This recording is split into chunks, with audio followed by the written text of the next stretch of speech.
TV. Hi. There you go. Remember when us TVs went digital? Everyone does. Get to the point. Suddenly, you got lots more channels for free. Yes. Well, it's the same with digital radio. When you buy a digital radio, you can get all your favourite stations, plus up to 30 extra ones, playing all kinds of music, live sport and talk. That's pretty great. It's really great. All you have to do is head into your nearest retailer Or check out digitalradioplus.com.au and upgrade to digital.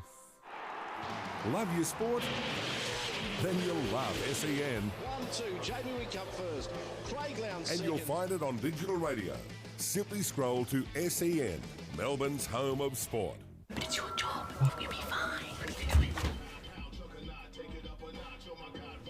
Mate, just because everybody seems like they're doing it doesn't actually mean that they are doing it. Help your kids understand that betting and sport don't have to go together. The ads don't always tell you the risks, yeah? Before you have the talk, check lovethegame.vic.gov.au. Authorised by VRGF Melbourne. I'm a digital And radio. I'm a digital TV. Now, you may remember when TV went digital. Yes, and you got a lot more channels and a better picture. Well, buying a digital radio is the same. Exactly. I've got up to 30 extra radio stations, plus all your old faves, and I sound amazing. Yeah, but I look amazing. Yeah, but this is a radio ad, so no one can see you. So if you want to hear this station like you have never heard it before, Buy a digital radio. head into your nearest retailer and upgrade to digital. Love your sport? Then you'll love SEN. Stuart Appleby has come from 7 strokes And you'll behind. find it on digital radio. Simply scroll to SEN, Melbourne's home of sport. .com.au and Aussie Digital. This is Peter Jackson, VFL Live. Welcome back to Punt Road Oval. It is a stunning day for football. We're all set up for a classic contest between two of the better teams in 2017. Michael Leeds alongside Adam Sarakoglu and Glenn Hill. We do have Gary Ayres coming up shortly, and Hilly, I think you might be better off taking those phones off so you're not got that echo, and you can have a chat to Gary and we'll take every part of it in. Welcome to VFL Live for 2018. You must be looking forward to it and hoping to go back to back. Yeah, well, that's the ultimate aim, I guess, but obviously there's got to be a lot of foundation work done, and as you said, beautiful day, great deck, so grand final rematch, and yeah, we just got to take on board what we've tried to implement over the summer and have a strong belief in that and see what the end result is. We just talked off air just before about some of the changes that you've made off season, obviously some of them forced, and it's a bit of a new look today. Yeah, it is in a way, I guess, if you talk about the guys that have gone in Sandilands, Pinwell, Kane, Dwyer, Myercheck, Clark and Murdoch, but the guys that have come in to replace those, they've been with me for at least 12 months minimum anyway, so they know our system. But obviously experience and leadership and all that is going to be different, of course, but they get a good chance. And some of these guys have been waiting a while because we had such good, strong depth last year. Obviously a little bit frustrating not to be playing on your home ground today. Yeah, it is, obviously. Unfurling of the flag and, you know, memberships and whatever. But one thing we do at Port, we just always roll with the punches, and it's not going to detract from how we play today. No worries, mate. Well, thanks for joining us. We'll catch you at one of the breaks, and good luck today. Hopefully we're in front. Great to hear from the reigning premiership coach. What a man he is, what a contributor he is to our humble little broadcast of the Peter Jackson VFL Live. Glenn Hill doing a great job as per usual. Players are out on the ground and umpires are getting everything prepared. Important men out there today. A couple of notable things going on today with these two sides. 15 premiership players, I should say, from Port Melbourne. The 12 from Richmond in that grand final outfit. So despite being the same clubs and the same numbers, we do have a different setup going on here at Punt Road Oval. Some real quality in this Richmond list, Adam, and the Port list, that much be said, but gee, there's some talent out there in the black and gold. There is, of course, when you are the reigning premier, that's going to happen. Only 12 players that played in last year's VFL Grand Final out here today. Some new faces as well. A handful of VFL listed players as well. Their new captain is Stephen Morris. No longer on the AFL list, of course, but he is now the captain, replacing Sam Starley, who's gone back to local level 15 players for Port Melbourne. As we know, so many of their experienced heads now gone. Sam Dwyer as well as Toby Pinwell aren't going to be out there today. A couple others as well. Good to see someone like a Khan Harantuku missed the prelim. He's back now out here today.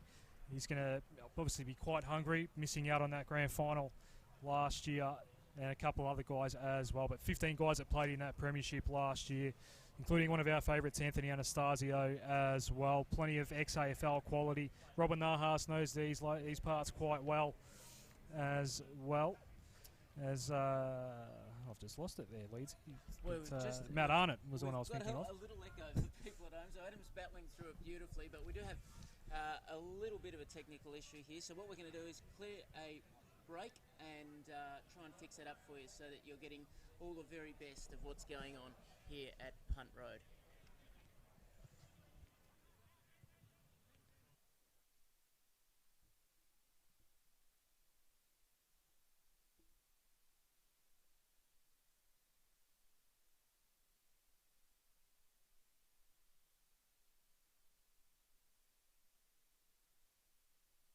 Always tell you the risks, yeah? Before you have the talk, check lovethegame.vic.gov.au. Authorised by VRGF Melbourne. I'm a digital radio. To help explain why it's time to update your old radio, with me is my friend Digital TV. Hi. Where you go? Remember when us TVs went digital? Everyone does. Get to the point. Suddenly, you got lots more channels for free. Yes. Well, it's the same with digital radio. When you buy a digital radio, you can get all your favourite stations, plus up to 30 extra ones, playing all kinds of music, live sport and talk. That's pretty great. It's really great. All you have to do is head into your nearest retailer Or check out digitalradioplus.com.au and upgrade to digital. Love your sport? Then you'll love SEN. 1-2, Jamie Wickham first. Craig Lowndes And you'll second. find it on digital radio. Simply scroll to SEN, Melbourne's home of sport. Your Peter Jackson VFL club needs you to show your support. Buying a VFL club membership puts you in the box seat to watch AFL players and the stars of the future at your local ground. The VFL gives you the chance to get in the coach's huddle and enjoy kick-to-kick on the field whilst kids under 15 get in free. To be part of the action, head to vfl.com.au/membership to find out what membership offers are available at your club in 2018. I'm a digital radio. And I'm a digital TV. Now, you may remember when TV went digital. Yes, and you got a lot more channels and a better picture. Well, buying a digital radio is the same. Exactly. I've got up to 30 extra radio stations, plus all your old faves, and I sound amazing. Yeah, but I look amazing. Yeah, but this is a radio ad, so no one can see you. Oh, yeah. So if you want to hear this station like you have never heard it before, Buy a digital radio. head into your nearest retailer and upgrade to digital. Love your sport? Then you'll love SEN. Looks to be the last game of the first set. Almagro leading 5-3. And you'll find it on digital radio. Simply scroll to SEN, Melbourne's home of sport. Streaming live through VFL.com.au and Aussie Digital. This is Peter Jackson, VFL Live. Welcome back. Lovely to be here. Round 1, 2018. Peter Jackson, VFL Live action. Glenn Hill is boundary side for us. He's told us that there's not much of a breeze about.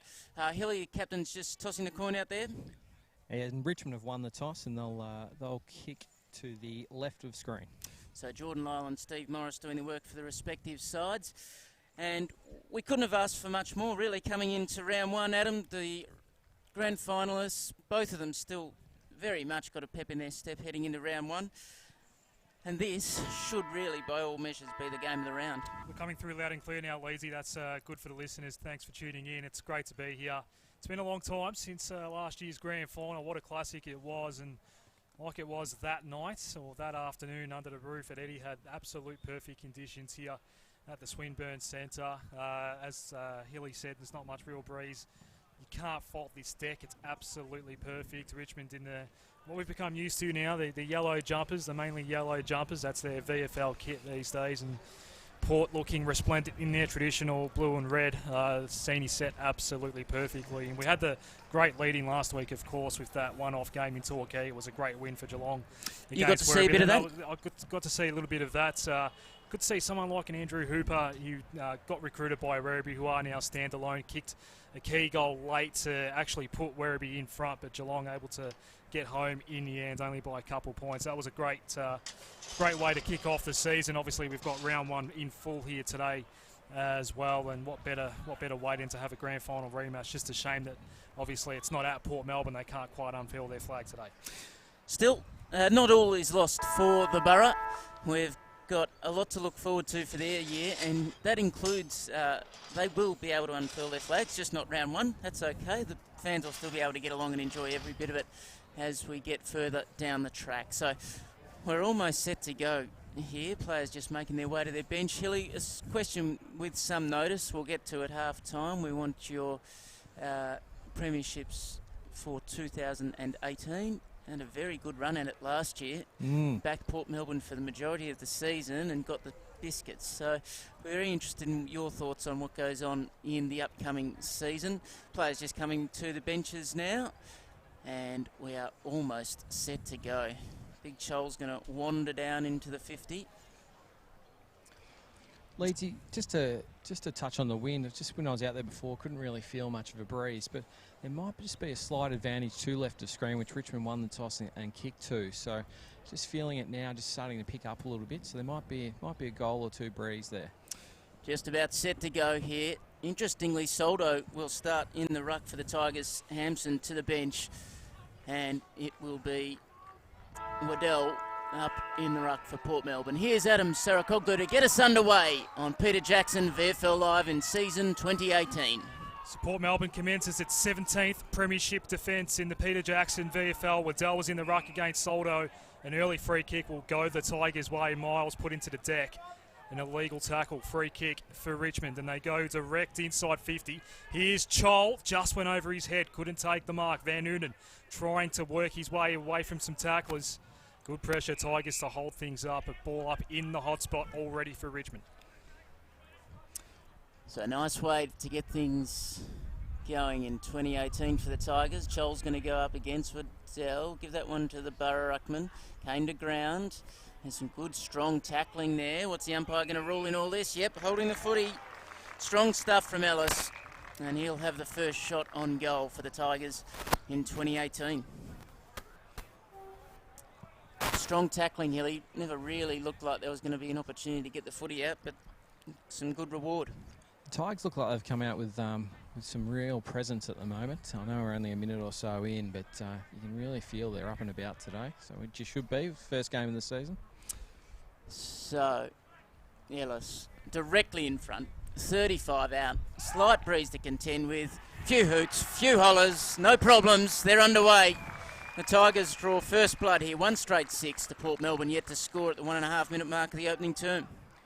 Yeah, well, the disadvantage, obviously, of Port Melbourne not playing at home today and having to play this game virtually away at Richmond's home ground, is Richmond play this ground really well. It all sort of clicked for them early last year, and it looks like it might continue.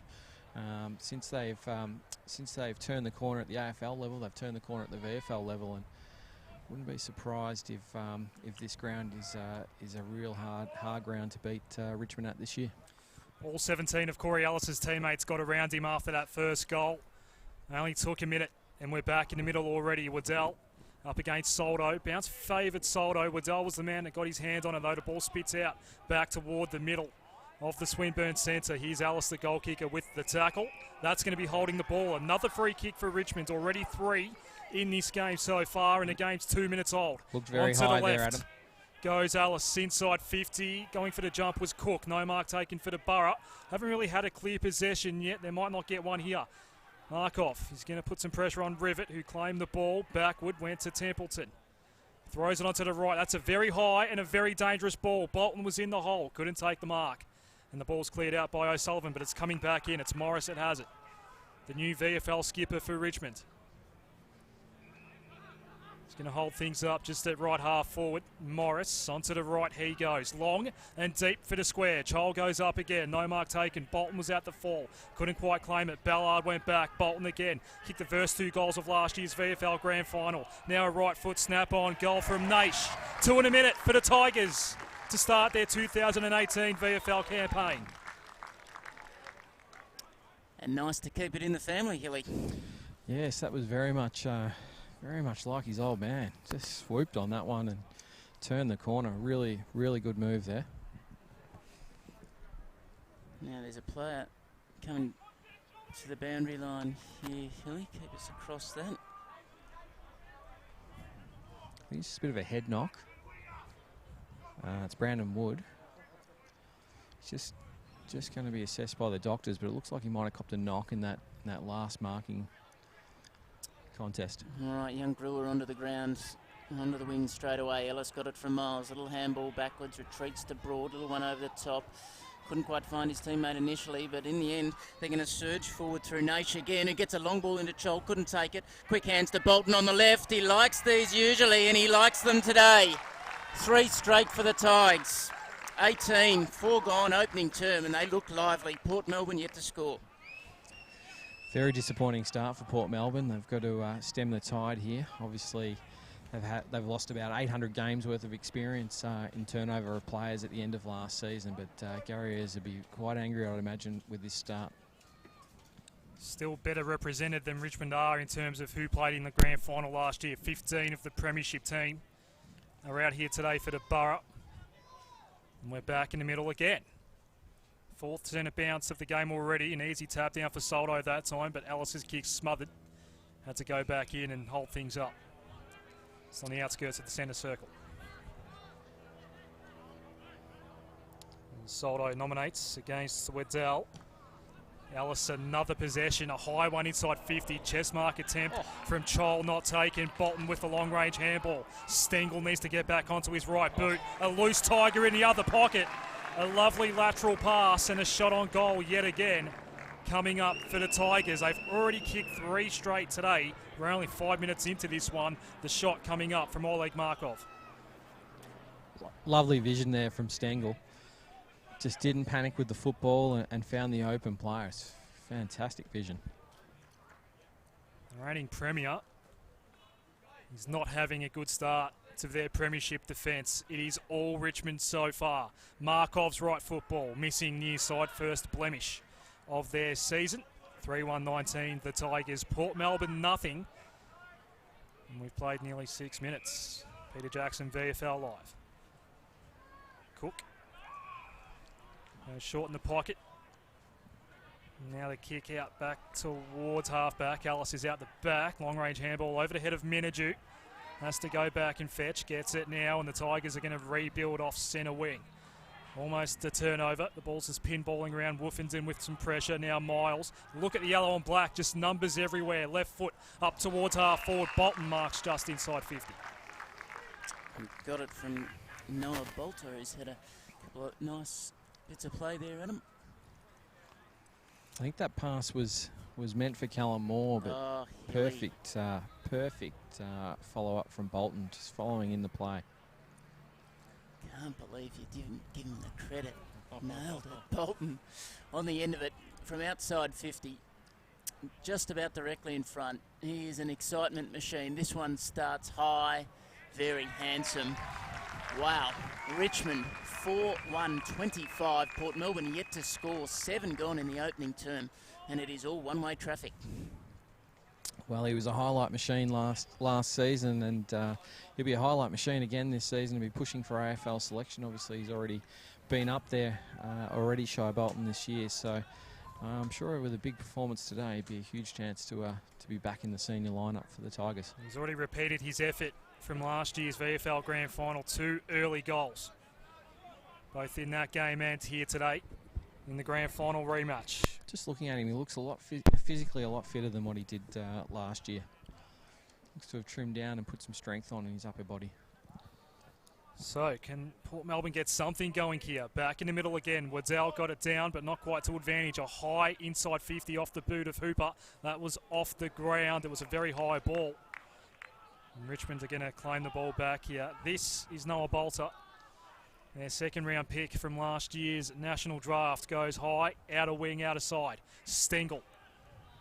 He's going to hold on to the ball here. A little bit of pressure from Tynan. Gets his kick out away towards Soldo, but getting back Khan Haratuku took a lovely mark. Free kick. It's not going to be paid. A free kick for Richmond. all going the Tigers' way so far. It's in the hands of Ivan Soldo. Fancies his chances, doesn't he? I think the wind will just be riding behind his shoulder there, Leedsy, so he might be able to carry the distance here. This for 5 unanswered goals to start the game for Richmond. A very high ball. That's not going to be a goal. It barely snuck in for a point. 4-2-26 Richmond. Port Melbourne, no score. So the Borough just looking for some composure here. Cook brought it back in. Off hands, chance for Miles, spun around, little one round the corner. It's going to stay in and it's going to land in the arms of Bolton again. Deep in the pocket, this will be a little more challenging than the last one that was directly in front. He's had a nice start, already 2 goals in the opening term. This for number 3, and we're just 9 minutes into the opening stanza of the season. At this rate, he'll break all sorts of records for goals kicked in 2018. From deep in the pocket, that is a magnificent finish. He is good to watch. He splits the middle from deep in the pocket, and Richmond are sailing already. Port Melbourne yet to score 5-2-32, 9.5 gone in the opening quarter. Hilly, any panic on the Port Melbourne bench? You'd think internally, just not externally at the moment, but yeah, some worried looks on a couple of faces down here, and why wouldn't you be? 32 points down after 9 minutes of football. There is a slight breeze advantage to that left of screen, but certainly not a 5-goal advantage, and they'll need to make some changes here to stem the tide. Yep. Wind's not a factor in this current scoreline. Haratuku into the ruck here for Port Melbourne, as we mentioned, missed the grand final, played in the prelim. Injury ruled him out of the big one. We have a secondary ball up. Soldo against Haratuku. Soldo got in front of him that time, in front of Big Khan, and now it's Rivet that gets pushed into the deck, and a free kick going the Borough's way. And their fans happy to see a free kick go their way for the first time today. This is Mac Rivet playing his 28th VFL game. Goes on the right foot towards half forward. This their second inside 50 for the game. Dylan Conway couldn't take the mark. Trying to work it through. Hooper, long range handball for Lang. Doesn't quite get there. Bolton's doing it at both ends. He's involved here as well. Clever handball back, and now Hooper. A wobbler inside 50. Lyle's not going to get to it. Pearson at the fall. His kick didn't go far. Some Tigers need to work things out on the last line of defence here. Underground handball. Trying to work his way through, tripped over, that time was Miller. 23rd man, Hayward getting involved, and finally a high clearing ball. Chol is up against Johnson on the wing. He's going to claim it here. Chol got tackled as soon as he had it, though umpire letting it all go. And this is Anastasio, overran the ball. Good tackling all round. It's back now in the hands of Miller, and a high ball towards half forward. Haratuku's in the right spot, Tom. Some other games going on this afternoon. The Peter Jackson VFL Footscray 3-1-19 to Sandringham, yet to score in that one. We'll keep you up to date with the other games as scores come in. Little ball back in board works for Johnson, who takes it on his chest, sliding to the ground, heads across further to the outside of the centre square here. He got it onto Rivet from Tynan inside the 50. Well done, Bolter. Good job. Picked up the loose foot in his defensive 50. Little handball. Neat stuff at ground level there from Baker, who swung it away on his left boot. And now they've got a runner forward. Stengel off the bench in front of Hilly. Just snuck on when no one was watching. They didn't go to him. They came to Miles from Nash. He goes down the line. Beautiful hit. Finds Stengel at 55. The Tigers building again. Some space inside the 50 for Hampson to work to. Oh, Haratuku's crept off the man on the map. Look out, Stengel. He almost got done by the man doing his own trick. Snuck in behind him. Check came to Miles, got it across to Menadue. Here's a flying shot, misses to the right-hand side, but the Tigers are still looking ominous. 33 to zip, 12.5 gone opening term. Their ball movement's just amazing going forward, very clean. Good kick in from Hugh Johnson. Rivet had to play on, and the handball for Van Noonen has to go back and fetch, and it was a bad one in the end, almost a turnover, although not quite. Being able to get the ball there was Brewer. He's still involved here. Hand pass inboard, and O'Sullivan a long-range handball over the top. Rivet. There's just a lot of numbers around this ball. Umpire spots a free kick. It's going Port Melbourne's way. So Rivet's going to claim the ball. Left half back. That's Eli Templeton, in fact, and he goes short. They're going to be happy to work the outer wing. Wolfenden. Hand pass over the top. This is Cracker. Sends the right foot inside 50. A one-on-one. Lyle pushed his man out the way and took the mark. Uncontested in the end. Was the push a little bit early there, Adam? Yeah, the ball was at its high point, I think, in flight when he was able to get rid of his opponent at that time, and he took the mark pretty easily in the end. Yeah, he certainly did. He's a dead-eye Dick with the right boot is Geordie Lyle, so I'd say even with just this slight breeze won't affect too much here. He should be able to slot this one. Goalless in last year's decider. The former Hawk, Jordan Lyle, right foot's on the way. It's good. And finally, Port Melbourne on the board. It took 14 minutes, but they're on the board. And they're still down by 27 points, 5-3, 33. Richmond, Port Melbourne, 1 straight 6. We weren't to know while we were watching the game, but he was certainly carrying an injury in that grand final last year and couldn't hit the scoreboard, but was still very serviceable, given the fact that, he was carrying an injury in the grand final. 51 goals for Jordan in 2017.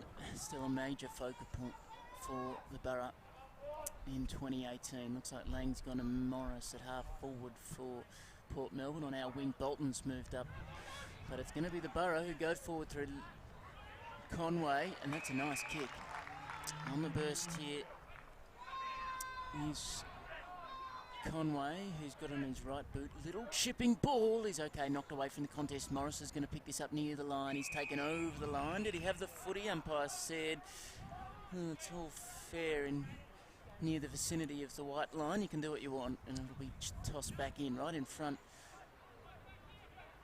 of the big signage here for the Swinburne Centre. Have taken over naming rights at Punt Road Oval, and haven't they picked their timing well. Toss back in, deep in the forward pocket.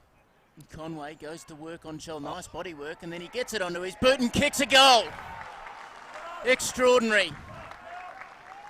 Magnificent work from Dylan Conway. Strong in the contest in the ruck, and then skillful enough to find a way through, and Port Melbourne answer with a couple of their own. They're 2 straight 12. Richmond 5-3, 33, 15 and a half gone in this opening quarter. So premiership play with both Port Melbourne and Williamstown now. He's a very, very good player at this level, Hilly. Oh, he certainly is, and very proud player, and he's not going to let his team fall away like they have so far this quarter. This last couple of minutes have been very important for Port. They're right back within reach. Yep, so the margin down to 21 after conceding the first 5 goals of the game. And it's the Tigers who all of a sudden have let a couple slip. Hampson's in the ruck now for Richmond against Waddell. A bounce goes his way. And Port Melbourne get the clearance again. Up towards half forward. Dylan Conway again. Legs pumping as he tried to get to that ball. Takes the mark. Looks ahead. Nothing obvious to go to. Dylan Conway's desperately asking for it at 50.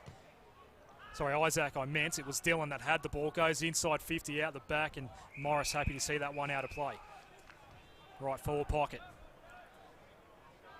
So a good couple of minutes here for the borough. And they're kicking towards the Brunton Avenue end of the ground here.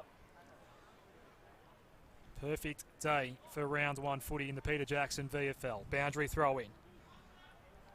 Hampson against Haratuku that time. Miles involved. That's a good tackle. Drummond's there as well. Alice had to feed the ball out. Now Broad. First time we've called his name today. Alice with the tackle. Ball slips out of play. Boundary throw in, just hovering around 50.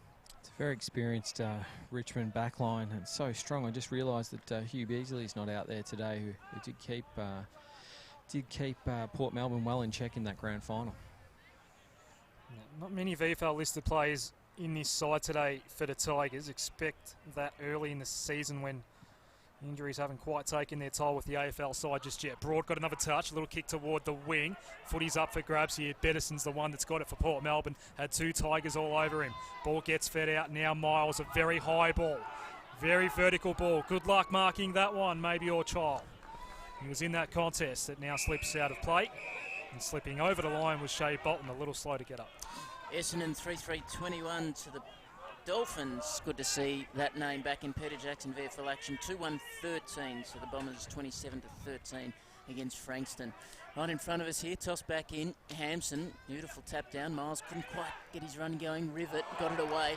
Gee, that was strong stuff by Arnott, who got away from a couple. Port Melbourne fans want it too high.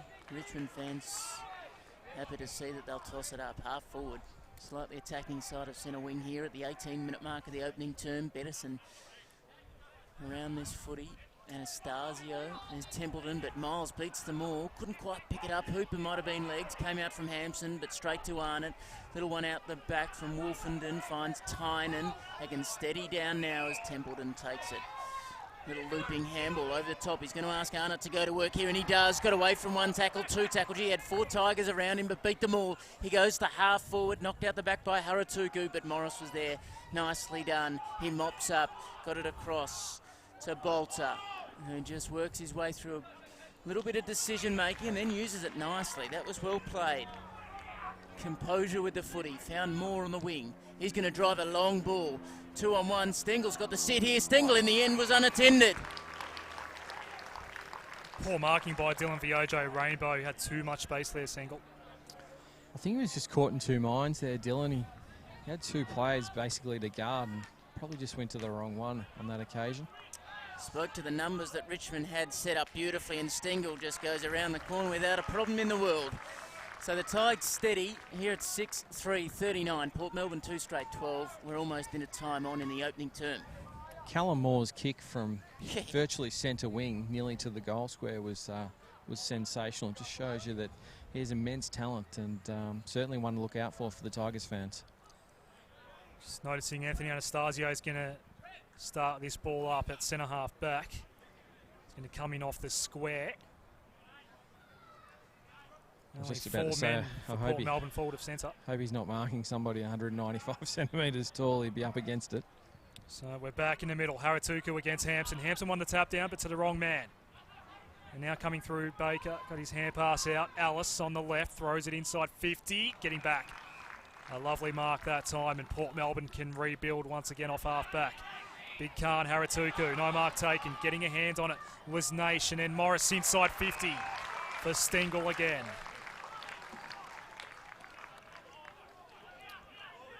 Tucked up against the pocket though, in front of the Jack Dyer stand. Around the grounds quickly, the Northern Blues 15, Collingwood 17. Runs around onto the right boot for 2 in a minute for Tyson Stengel.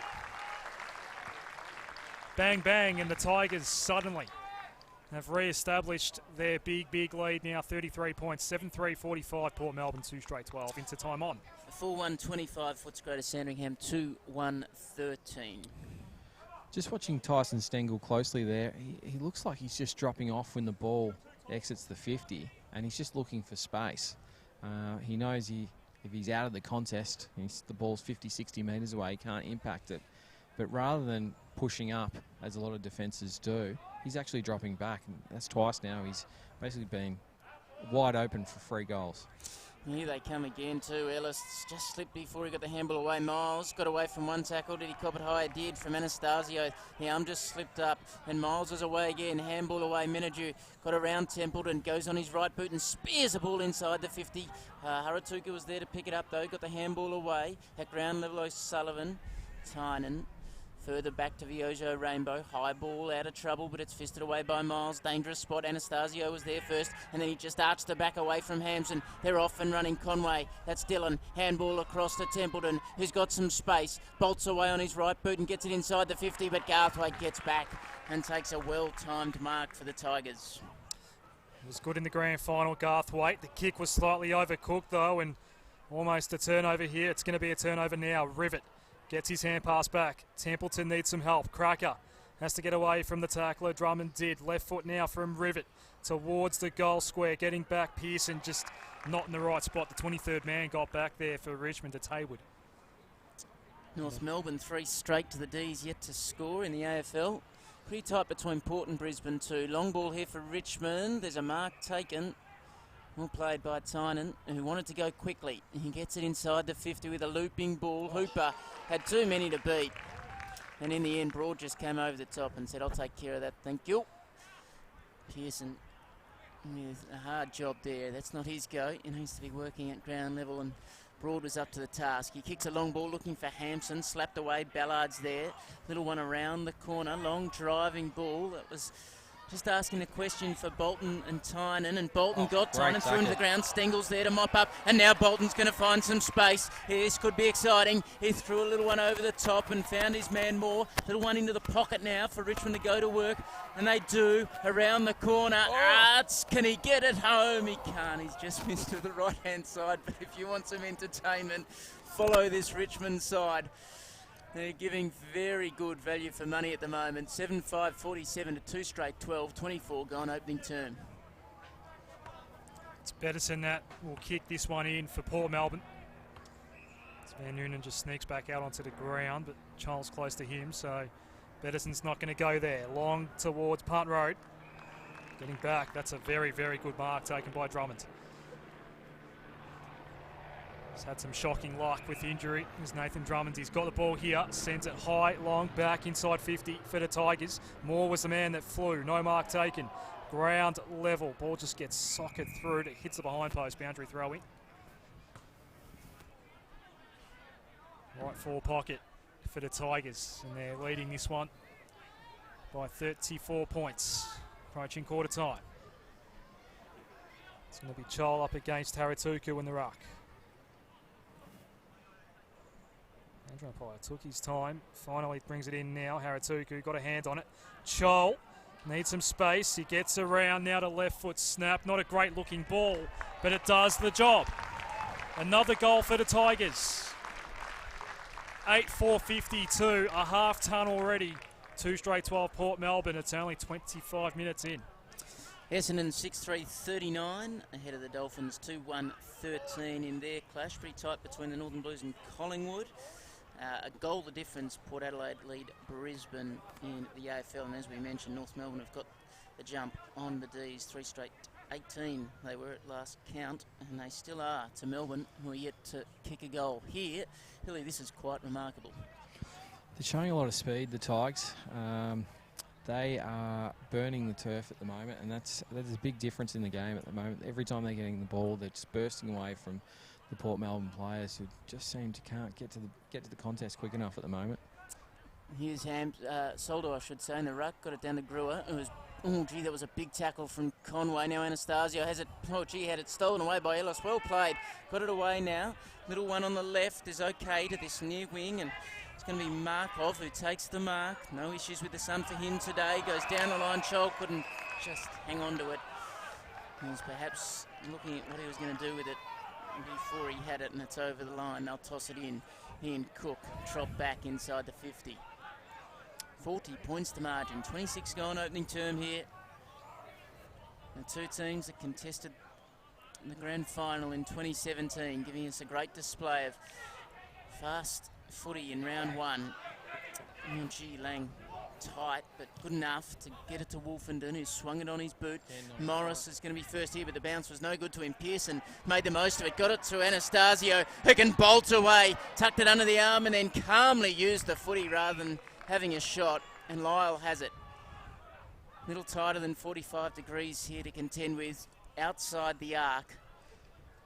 Usually a beautiful kick of the footy, and it's fair to say that the Borough need him to kick this. They trail 12-52 at the 27-minute mark of this opening quarter, and Lyle, as we mentioned, 51 goals last season, usually pretty reliable with the pill in his hand. He's going to get right to the paint. He might be close to the man on the mark. He starts at left. It's not going to drift back. It's right to the line. It's fisted over. And Tigers will bring it back in. Port's first point of the year. They're 2-1-13 to 8-4-52. That kick from the right side of the ground usually bends right to left, and it should on the breeze today. So that kick should have been aimed out, well out towards the right-hand side to give himself a chance. Garthwaite, big fly from Bolton. No mark was taken. Miles had it go through his legs. Gets it again. Has to get away from the tackler, though. It's Arnott. Knows these surrounds quite well. There's a couple of ex-Tigers running around for Port Melbourne today. Alice, little handball out, and they're out of immediate danger. Stengel did well to collect it on a half volley. He's looking for a handball option. Had to go backwards, and he went back into the chaos. That holds things up. Umpire was ready to pay holding the ball there, and then it spit out at the last moment. Woofington, hand pass was intercepted. Menadue went backwards. Soldo, Alice, sold the dummy, then got dispossessed. Good pressure there from Waddell that time, the big man. Now it's held up, ball up. Might have been lucky to get away with that one. Oh, certainly should have been holding the ball against Coriolis there. Was tackled and dropped the football. It was an interesting passage of play that. Soldo goes right for the line. Rivets got forced out that time by Drummond, and there's a free kick. It's going to go Port Melbourne's way. Matt Arnott has it. He's tough as nails, Matt Arnott. Got hit very hard in that tackle there. About 80 out from home, throws it onto the left foot. There's a lot of Tigers that are a chance to get this one. Garthwaite came from a long way back and got a little fist on that ball. It's at ground level. Miles didn't see it. It was behind him. Ball got cleared out. There's a foot race for the ball on centre wing. Charles going to have it sit for him nicely. Right in front of the interchange gates. He got pushed over the line by Lucas Cook. So a couple of times Cook's been able to work his man over the line and force the 50-50. Again, he and Cho will make their way back to Richmond's attacking arc. Looks like Cho's just going to sit at half forward here. There's plenty of space at the back of Hampson inside that 50, but it's going to be Lang. Well played, strong stuff, got it to Rivet. They worked their way through the maze of Richmond players. Took some doing. Nahas well tackled here. You can't get away from them for long. Wonderful tackling. Good stuff from Drummond, who has the footy slightly defensive side of centre wing here for Markov, who takes the mark. He's got Broad working forward for him if he wants to use the short option. He did, but Conway did enough and forced it over the line. They'll toss it back in. Smack bang centre wing here at the Swinburne Centre. Magnificent way to get us underway in 2018. Just in case you didn't think you were missing footy, couldn't be better set up. Here's Soldo, front position, worked out of it by Waddell. Rivet, little handball out the back. Templeton asked a bit of Nahas, who sold himself into and out of and then into some trouble. Gee, umpire was on the wrong side. I thought that arm might have slipped over the top there, Hilly. Yeah, it certainly did. It was right on the right angle there. It certainly went high. Stiff there. Lean into it. Brewer, long ball inside the 50. Strong body work. Is that okay? Yep. It'll be another Tigers shot on goal. Moore did some nice body work. Just shunted his man out of it, and he'll take the shot. Only 20 metres to contend with. Is he going to try and go around the corner here? Pearson just watching in case he tries it on, but Moore is going to go with a drop punt. From the left forward pocket, Jack Dyer stand into the ground, and he's missed it. Right on quarter time. Won't do them too much damage. It's been a very entertaining opening quarter if you're a Tigers fan. Port Melbourne with work to do. They trail 2-1-13 to Richmond, 8-5-53. That opening quarter was a very impressive one, went 31 minutes for the Richmond Football Club. Hilly, how did you see it? Well, it wasn't the start that Port Melbourne were looking for in their title defence this year. Very, very lacklustre quarter. And it'd be fair to say that Gary is going to be very, very vocal at quarter time here. Just coming out of the break, we'll probably speak with Tigers head coach Craig McRae. So we'll get a bit of an insight into their performance in the first quarter. But they were sensational. Their forward work, their pressure around the ball, their speed from the contest was amazing. So all things are heading towards the Tigers' victory at the moment. But the Port team will have a slight advantage with the breeze in the second quarter. And I'm sure a huge rev up at quarter time from Gary Ayres. All right, given that we are trying to get into the Richmond huddle, we'll take a break very early here. Quarter time from the Swinburne Centre at Punt Road Oval. It's 8-5-53 Richmond to Port Melbourne, 2-1-13. You're on Peter Jackson, VFL Live. It's your job. You'll be fine. Mate, just because everybody seems like they're doing it doesn't actually mean that they are doing it. Help your kids understand that betting and sport don't have to go together. The ads don't always tell you the risks, yeah? Before you have the talk, check lovethegame.vic.gov.au. Authorised by VRGF Melbourne. I'm a digital radio. To help explain why it's time to update your old radio, with me is my friend Digital TV. Hi. There you go. Remember when us TVs went digital? Everyone does. Get to the point. Suddenly, you got lots more channels for free. Yes. Well, it's the same with digital radio. When you buy a digital radio, you can get all your favourite stations, plus up to 30 extra ones, playing all kinds of music, live sport and talk. That's pretty great. It's really great. All you have to do is head into your nearest retailer Or check out digitalradioplus.com.au and upgrade to digital. Love your sport? Then you'll love SEN. 1-2, JB Cup first. Craig Lowndes And you'll find it on digital radio. Simply scroll to SEN, Melbourne's home of sport. Your Peter Jackson VFL club needs you to show your support. Buying a VFL club membership puts you in the box seat to watch AFL players and the stars of the future at your local ground. The VFL gives you the chance to get in the coach's huddle and enjoy kick-to-kick on the field whilst kids under 15 get in free. To be part of the action, head to vfl.com.au/membership to find out what membership offers are available at your club in 2018. I'm a digital radio. And I'm a digital TV. Now, you may remember when TV went digital. Yes, and you got a lot more channels and a better picture. Well, buying a digital radio is the same. Exactly. I've got up to 30 extra radio stations, plus all your old faves, and I sound amazing. Yeah, but I look amazing. Yeah, but this is a radio ad, so no one can see you. Oh, yeah. So if you want to hear this station like you have never heard it before, buy a digital radio. Head into your nearest retailer and upgrade to digital. Love your sport? Then you'll love SEN. Looks to be the last game of the first set. Almagro leading 5-3. And you'll find it on digital radio. Simply scroll to SEN, Melbourne's home of sport. Streaming live through VFL.com.au and Aussie Digital. This is Peter Jackson, VFL Live. Enjoying a good game of footy here. Richmond just scintillating in that opening term. 8-5-53. Bolton led the way with 3, Stengel with 2, and singles to Chol, Ellis, and also Nash, who did some very neat things in that opening quarter. We've got our man on the boundary, Glenn Hill, who's doing some wonderful things. He's going to catch up with the Richmond coach, hopefully, on the back of his address at quarter time. We'll try and get around the grounds for you here on Peter Jackson VFL Live and through Aussie Digital this afternoon. If you're listening via the wireless, hope you're enjoying the coverage. It's all Richmond in the opening exchanges, 8-5-53 to 2-1-13. Essendon at quarter time look way in front of Frankston, 3-1-19. The Dolphins in their re-entry into the Peter Jackson VFL competition. Essendon 7-5-47, so a neat enough start for the Bombers. And we'll take you around the grounds in some of the other games. North Melbourne actually doing a little bit of a job on Melbourne, 32-14 in the early exchanges during that one at the MCG.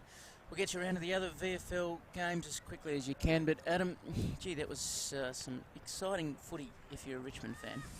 Yeah, curious to get some thoughts from Craig McRae on that. It's a bit of a breeze going toward the northern end of the ground, but certainly not a 6-goal breeze, which is their lead as we speak. I have got some of those scores from around the grounds in the Peter Jackson VFL leads. This is what we have. Collingwood leading against the Northern Blues 4-5-29. The Blues 2-3-15. It's great to have Frankston back in the competition. They're at home against the Bombers today, 1 straight 6.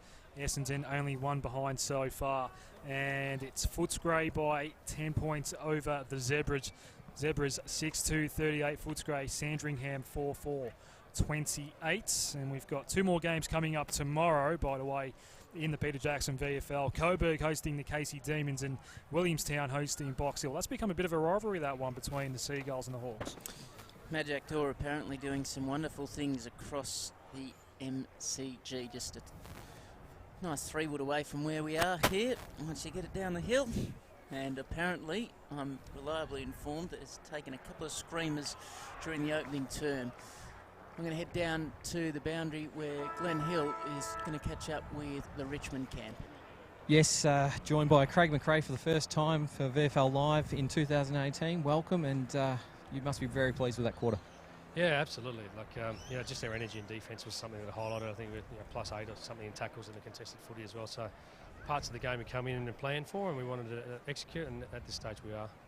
It certainly started with your contested possession and your clearances from the middle, but your ball movement seemed amazing. Yeah, I just talked about being predictable to each other. So, being on the same page is something that's, we're trying to work towards and aiming to be. So it's only early. There's plenty of game left here. I'm sure they'll fight back this quarter. Certainly. Thanks for your time, Craig.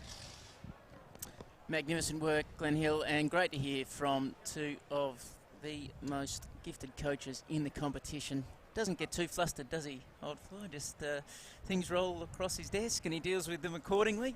Would be very good to coach and very calm in his method. And he spoke at the launch about having this Richmond outfit look like a Richmond team, and he guaranteed that during the practice matches that they've had that was being achieved. And you don't need too long to see the numbers swarming around the footy that it very much replicates what's going on in the AFL. And it's 53-13 here at quarter time. Peter Jackson, VFL Live, coming to you in round one across Aussie Digital as well, and bringing you all the action in the second term. Here is Adam Sarakoglu. Let's just hope it's the right kind of Richmondy that these Tigers have brought to the table today, because they're up by 40 points, Leedsy. They'll be hoping that they'll get the W in 3 quarters from now. Second term of the season for both these sides in the Peter Jackson VFL. It's Soldo up against Waddell. We are underway. Soldo got the early jump on that one. Miles just got pushed off that one. Ellis had some pressure to deal with from Hooper. First clearance of the second term does eventually go Richmond's way. Betterson pushed out of that one. Umpire said holding the ball and a free kick to go Port Melbourne's way. It's Robin Nahas that has it for the Borough. Needs to get going in this second term. He's not on his own, would be fair to say, but he can give them some spark. He heads to the outer side underneath the scoreboard here at the Swinburne Centre, and that's a nicely weighted ball for Templeton, who takes it at centre wing.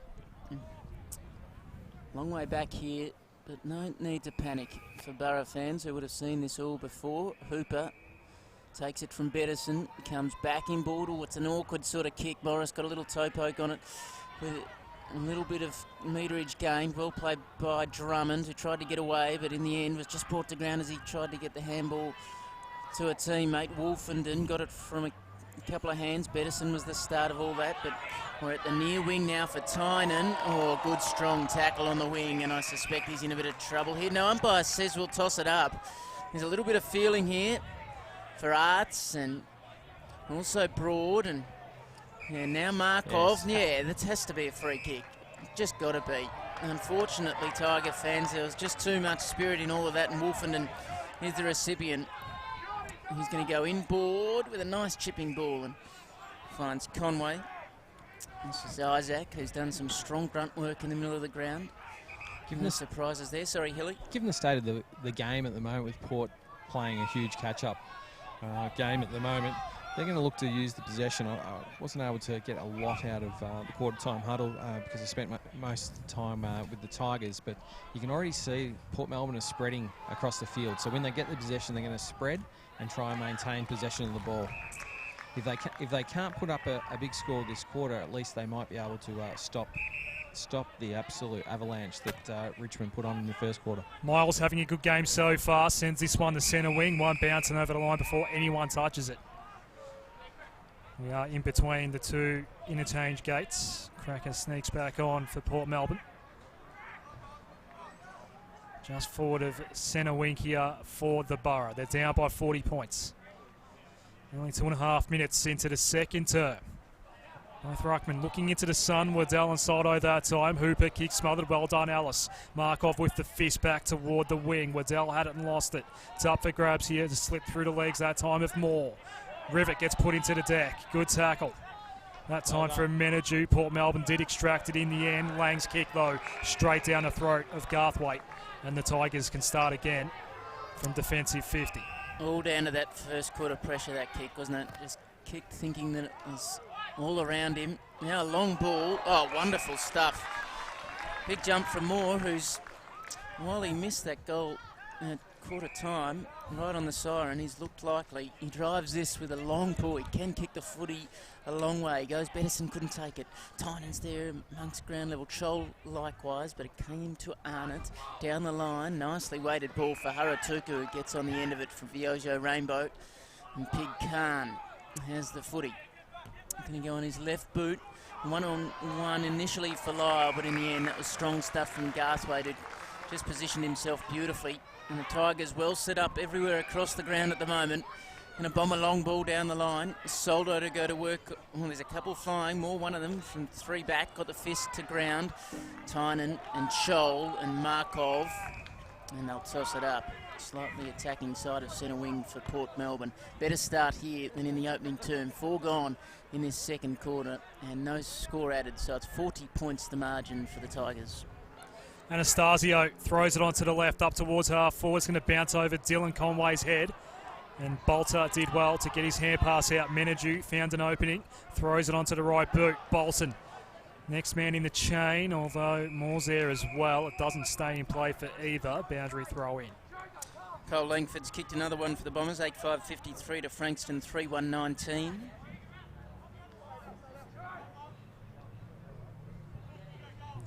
He's in front of the David Mandy building here at the Swinburne Centre. Boundary throw in. Soldo in front, uncontested that time. Alice has been good so far. Corey Alice ran into Anastasio. That he's holding the ball, had plenty of prior opportunity that time. And a free kick for the Igniter. The Lions, Anastasio. Sorry, Adam Lions lead Port Adelaide by 11 points in the AFL. Switching ball for Cook. Keep those scores coming through, please, Leedsy. Done. Cook for Josh Tynan. Next man in the chain is Van Noonan. Although that might have been on the full, that kick. It's been turned over for Richmond. 48-27, Collingwood in front of the Northern Blues. So Stephen Morris has it.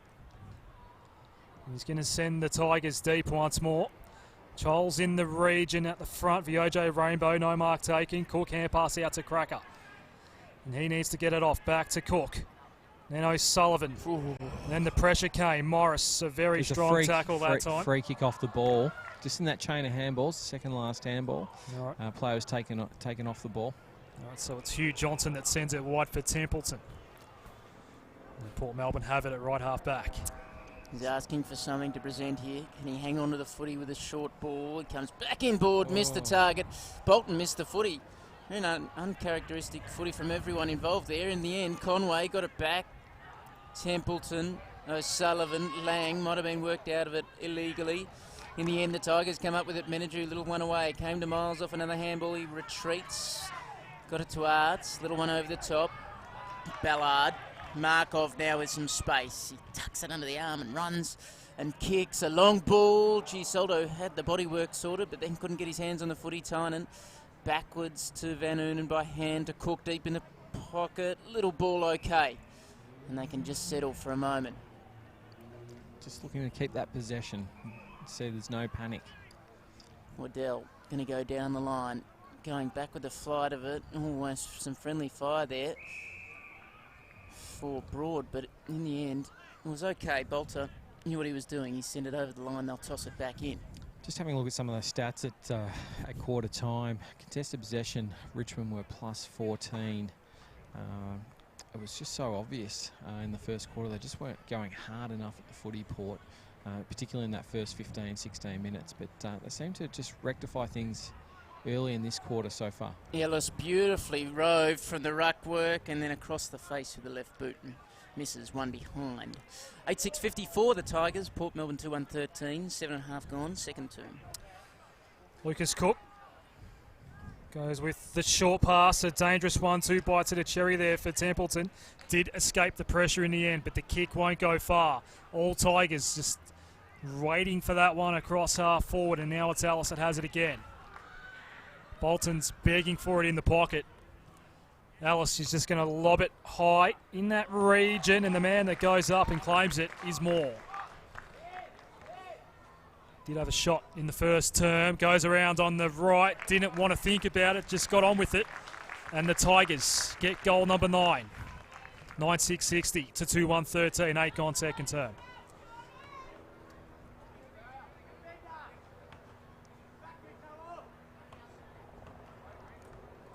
Good goal from Calmore on the right foot that time. Yeah, after all that work that Port had done, Hilly, just a nasty way to get this first goal of the second term underway. This clearance looks really important now for Port. Richmond can clear and go forward again. They're just under extreme pressure. And considering they've got a little advantage with this breeze this quarter. It's not a huge advantage, but Port really need to put some pressure on the scoreboard. So we're back in the middle, and again it's Richmond who looked dangerous. Brewer looking for Miles, might have caught one high, he did. Umpire saw it, free kick Richmond in the middle of the ground. Broad starting to spread, Markov ditto. They've looked dangerous so far. Miles is going to drive it inside the 50 to the marking contest, fisted away. Chance for Stengel at ground level. Little one round the corner, yep. Well, they're running on top of the ground here, the Tigers. 2-1-13 Port Melbourne, Richmond 10-6, 66, 9 gone second term, and after 8 minutes of an arm wrestle, Richmond have gone bang bang to extend their lead, and they look very, very ominous, 66-13. Is that 4 for Stengel? He's got 3 now. Shea Bolton has 3 as well. Yeah, it's been an amazing start for the small forwards for Richmond. They're well and truly on top, and Port Melbourne need to lock down hard on both of those players. They're just running amok at the moment. Been a wonderful start here for the Tigers. Soldo. And a few ruckmen today, Port Melbourne. Haratuku was in at that set of bounce. Miles has been good through the middle so far. Hand pass to Hayward. Goes towards half forward. A couple of players were backing back. Van Noonan found the handball option. Now Lang. Short pass is for Anastasio, not 15. O'Sullivan had to keep it moving. Van Noonan, Anastasio came crashing through. 2-on-2 inside 50. Hooper goes back and takes the mark. He did well that time on Ben Miller. Good kick from Anastasio. Realised his players were behind their opponents and kicked over the top. Very smart kick into the forward entry there. So Hooper, only 5 metres in from the boundary line. The mark is set only 15 out. Tucked up against the fence at the punt road side of the ground.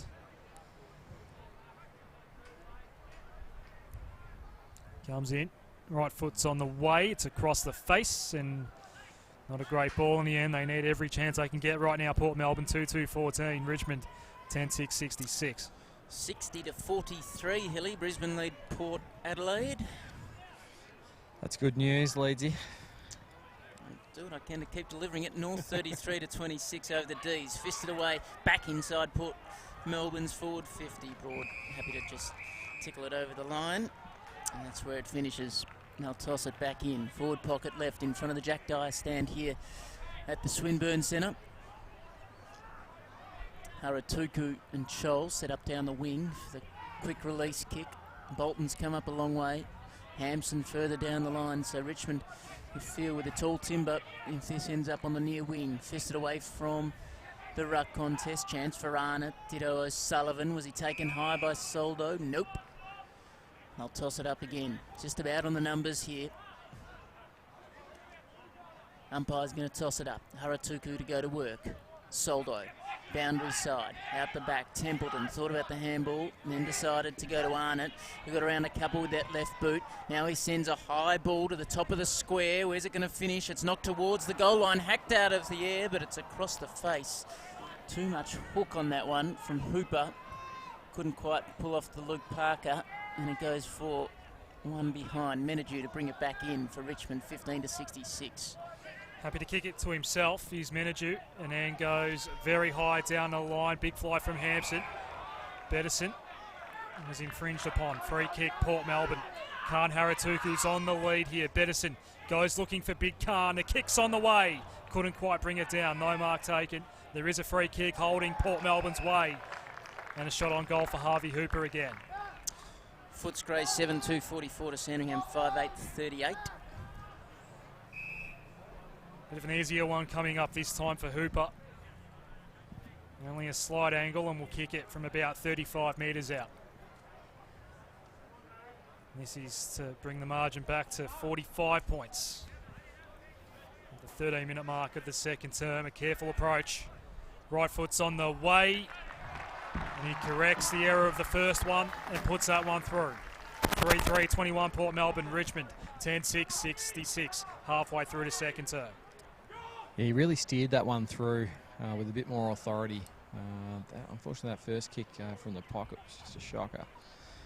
But that is definitely what Port Melbourne needed to get back into this game. They've got, say, about 15 to 20 minutes worth of breeze at their back in this quarter, and they need to cut into this margin. So that might be the confidence they need.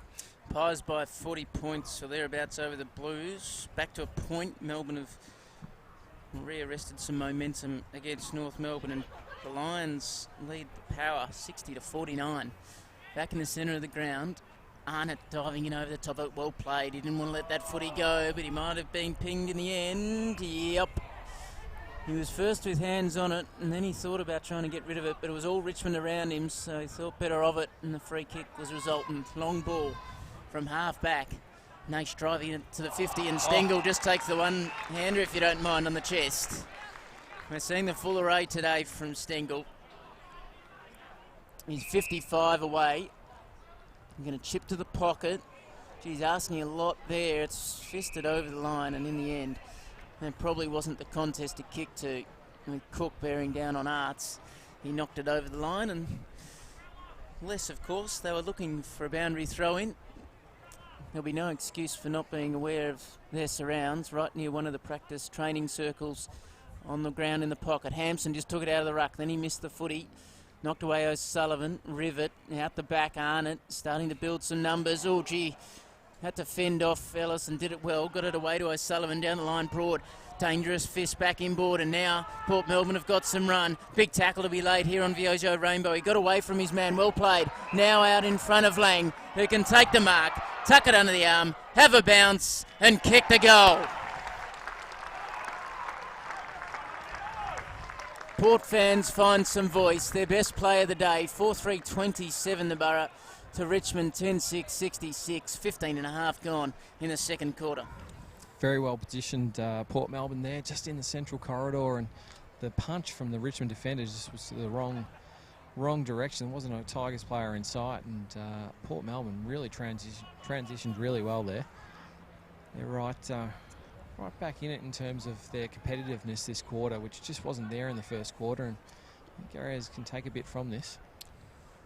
A nice crowd here today at the Swinburne Centre, and plenty of blue and red mixing in with the yellow and black. 2 in a row for Port Melbourne. And the margin is 39 points. Back in the middle again. Hampson with the tap over his shoulder. Coming through Miller, Ellis. Ball spits out. O'Sullivan immediately was set upon. And a ball up still inside the centre square.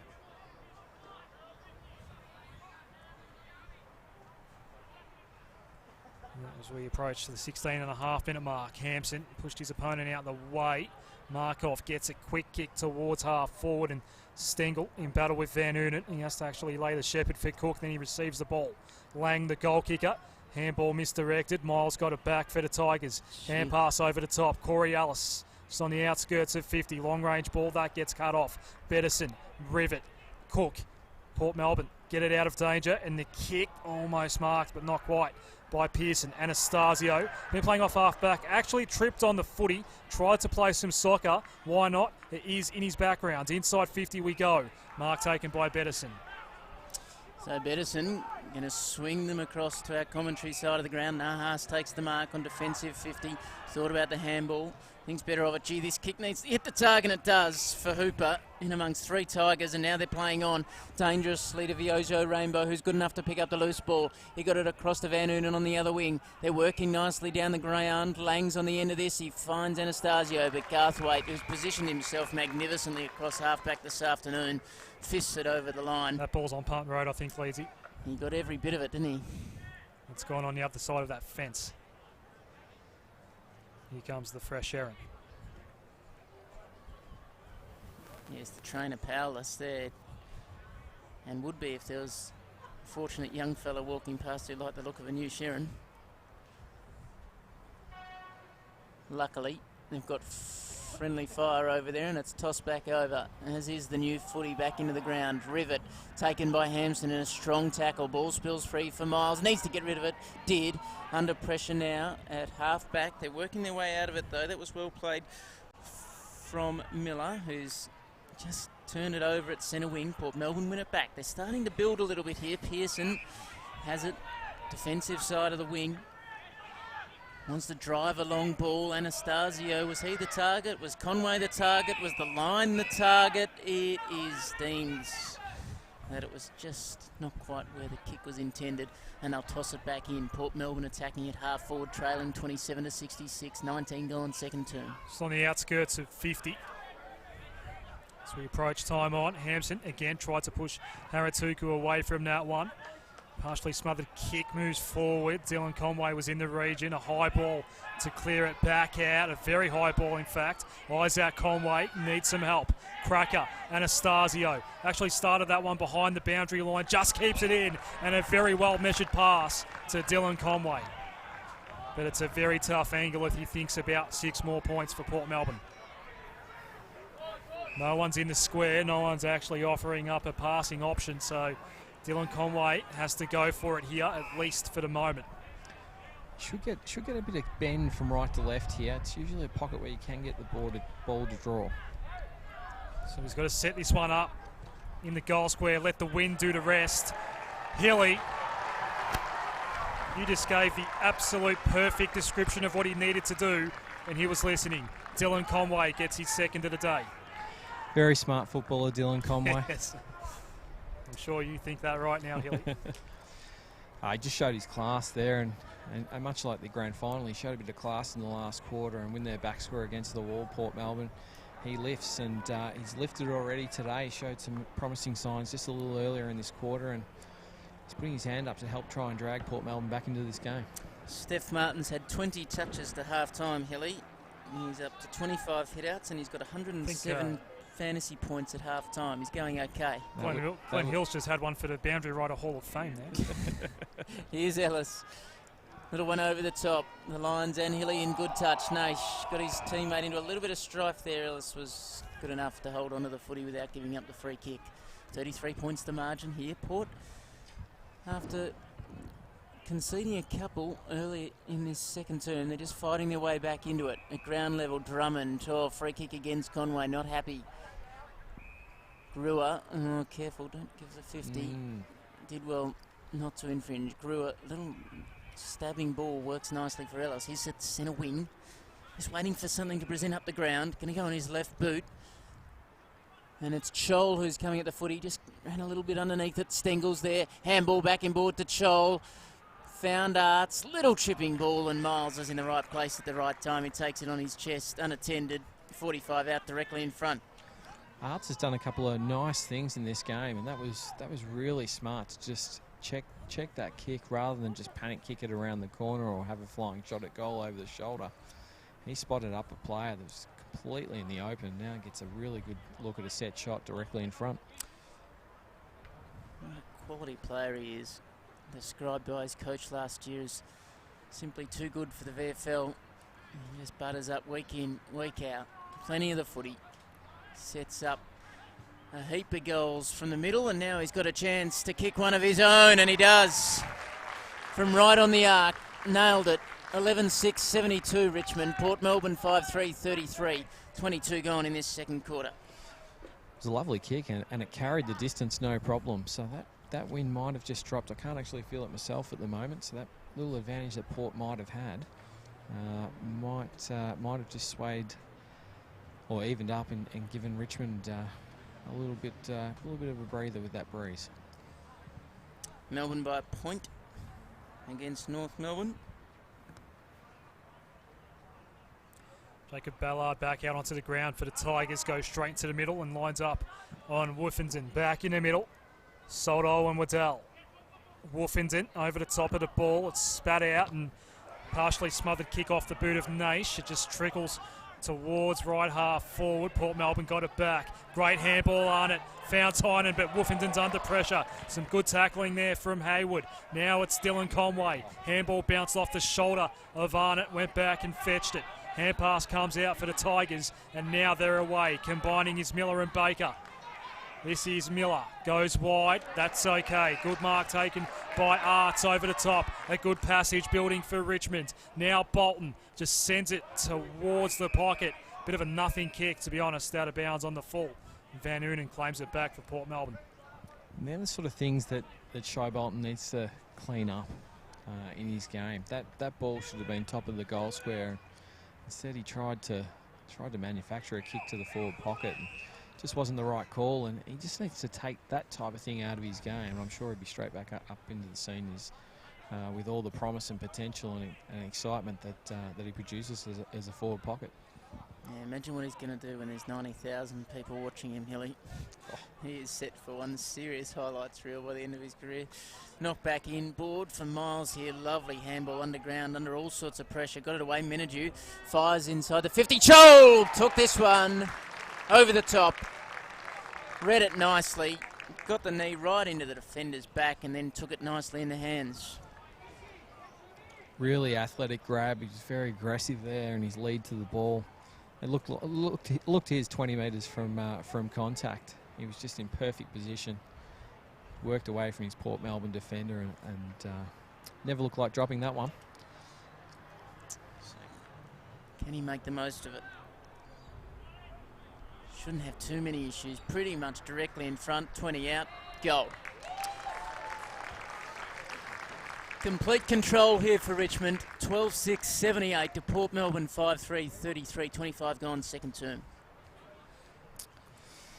Yes, all that hard work that Port Melbourne had put in the previous 10 minutes, where they'd certainly got on top in this quarter. They've just not gifted, but they've certainly just been outworked very quickly in the last couple of minutes by the Tigers, and that margin's just looking sickly for Port Melbourne at the moment. The Tigers piled on 8 goals in the first quarter. They've got 4 so far for the second, 3 for Port Melbourne.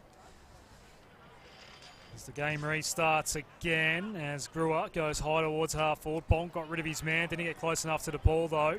Baker did well to feed the handball out. There was a trip and a free kick for Tyson Stengel. I just had to stop the clock for a moment. When it's not your day, it's not your day. That looked like a solid tackle around the hips. Dropped the footy. The absolute last bit of the tackle. Just got the ankles and free kick against. But lead off it up by Bolton. Shot on goal coming up for Shea. Shea or Shy? I think it's Shy, actually. He's got 3 already today. Slide angle. And then we'll kick from 40. The margin. He's already 45 points. This to make it 51. He hooks it across the face. 12-7, 79, plays 5-3, 33. Ball to be brought back in for Port. Gee, that's a good mark from Rivet. Under all sorts of pressure. Didn't want to give it up there. His handball just left a little bit to be desired. Port Melbourne under all sorts of pressure. Look at that Richmond tackling again. There's no getting away easily. And they'll toss it up. 55 away from Richmond's goal. Umpire just asking who's going to be contesting in the ruck. Soldo, Waddell. Soldo took it out of the ruck, but then he had it taken off his boot laces by Rivet, who got it away to Templeton down the line. Strong stuff from Broad. Just stood his ground, stronger than everyone else.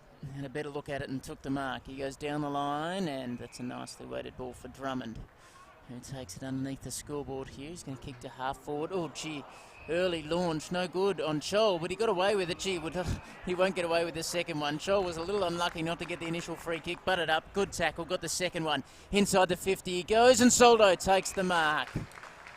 Very hard for the little men to play in the game when the big men just kick it high and keep it to themselves. And Soldo will kick from 40 out, 5 in from the boundary.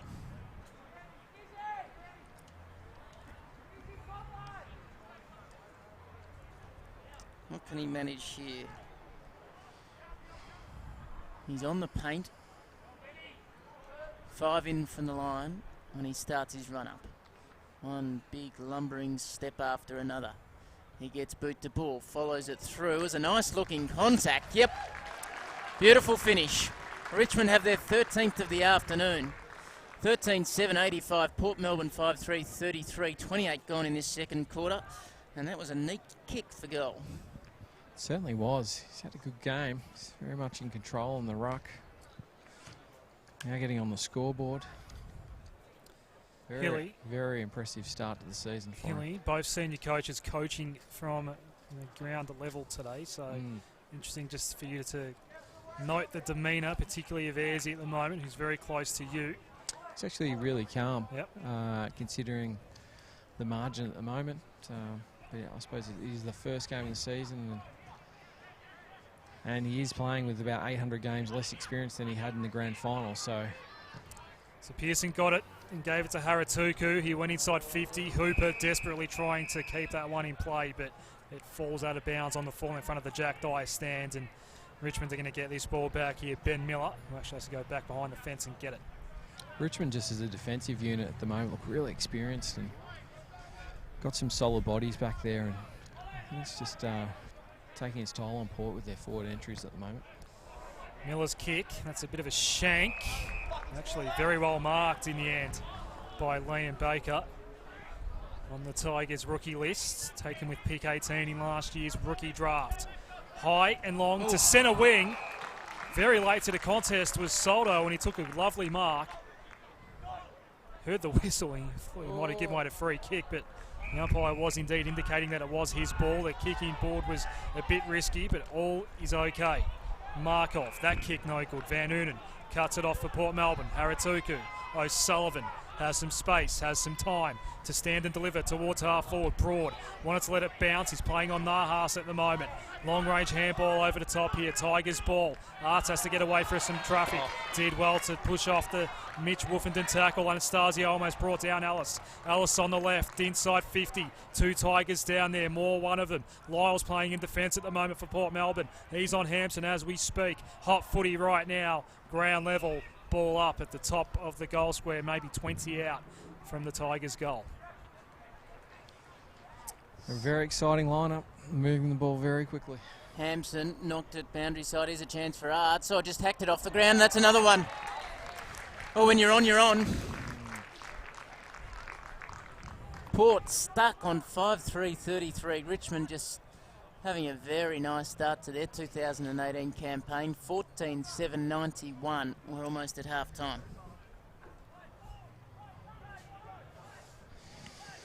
You can't see a way back at the moment for Port Melbourne. Nope. And unfortunately, it's just... They're flat. They're really flat. They just haven't turned up with the aggression they needed for a contest like this. And Richmond are playing at their peak. Absolutely playing at their peak. Everybody's up for the contest. And their ball movement's fantastic. Very predictable, as Craig McRae mentioned earlier. They're looking to play to their strengths. And they're just working the ball beautifully from one end to the other. Essendon 9-7-61, Frankston 6-3-39. The Tigers are in control at Tigerland. That ball up was a bad one, and we have to restart. We're plus 30 minutes now in this second term. D's by 13 points over North. Here's Alice, bouncing ball. Just got clipped high there by O'Sullivan. And the ball's going to come back to Corey Ellis in the middle of the Swinburne Centre. 78-41 in favour of Collingwood over the Northern Blues. Handball out wide. Bolter was on the run. A high kick toward the top of the square. And almost a one-handed attempt at the mark by Callum Moore. He'll have a shot after the half-time siren. Bolter to Alice. That was a lovely link-up play. Both originate from the same junior league in the Melbourne suburbs, in the northwestern suburbs, and now Callum Moore to extend the Tigers' lead at half-time. Right foot outside of the boot. Banana. 15-7-97 the Tigers, leading Port Melbourne 5-3-33, and we're only halfway done in this round one clash in the Peter Jackson VFL. Well, this, Hilly, was not what we were expecting coming to the ground this afternoon.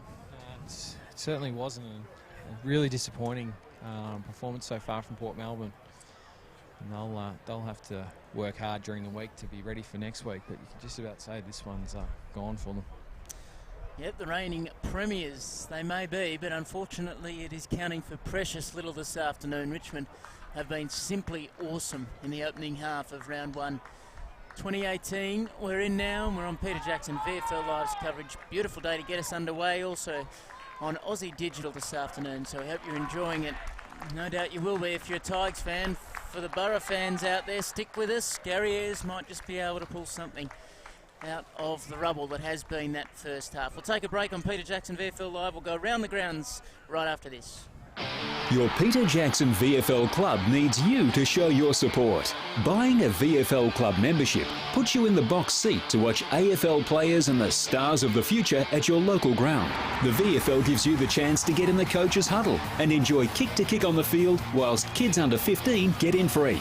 To be part of the action, head to vfl.com.au/membership to find out what membership offers are available at your club in 2018. Love your sport?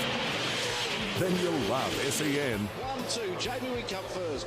Craig Lowndes And you'll find it on digital radio. Simply scroll to SEN, Melbourne's home of sport.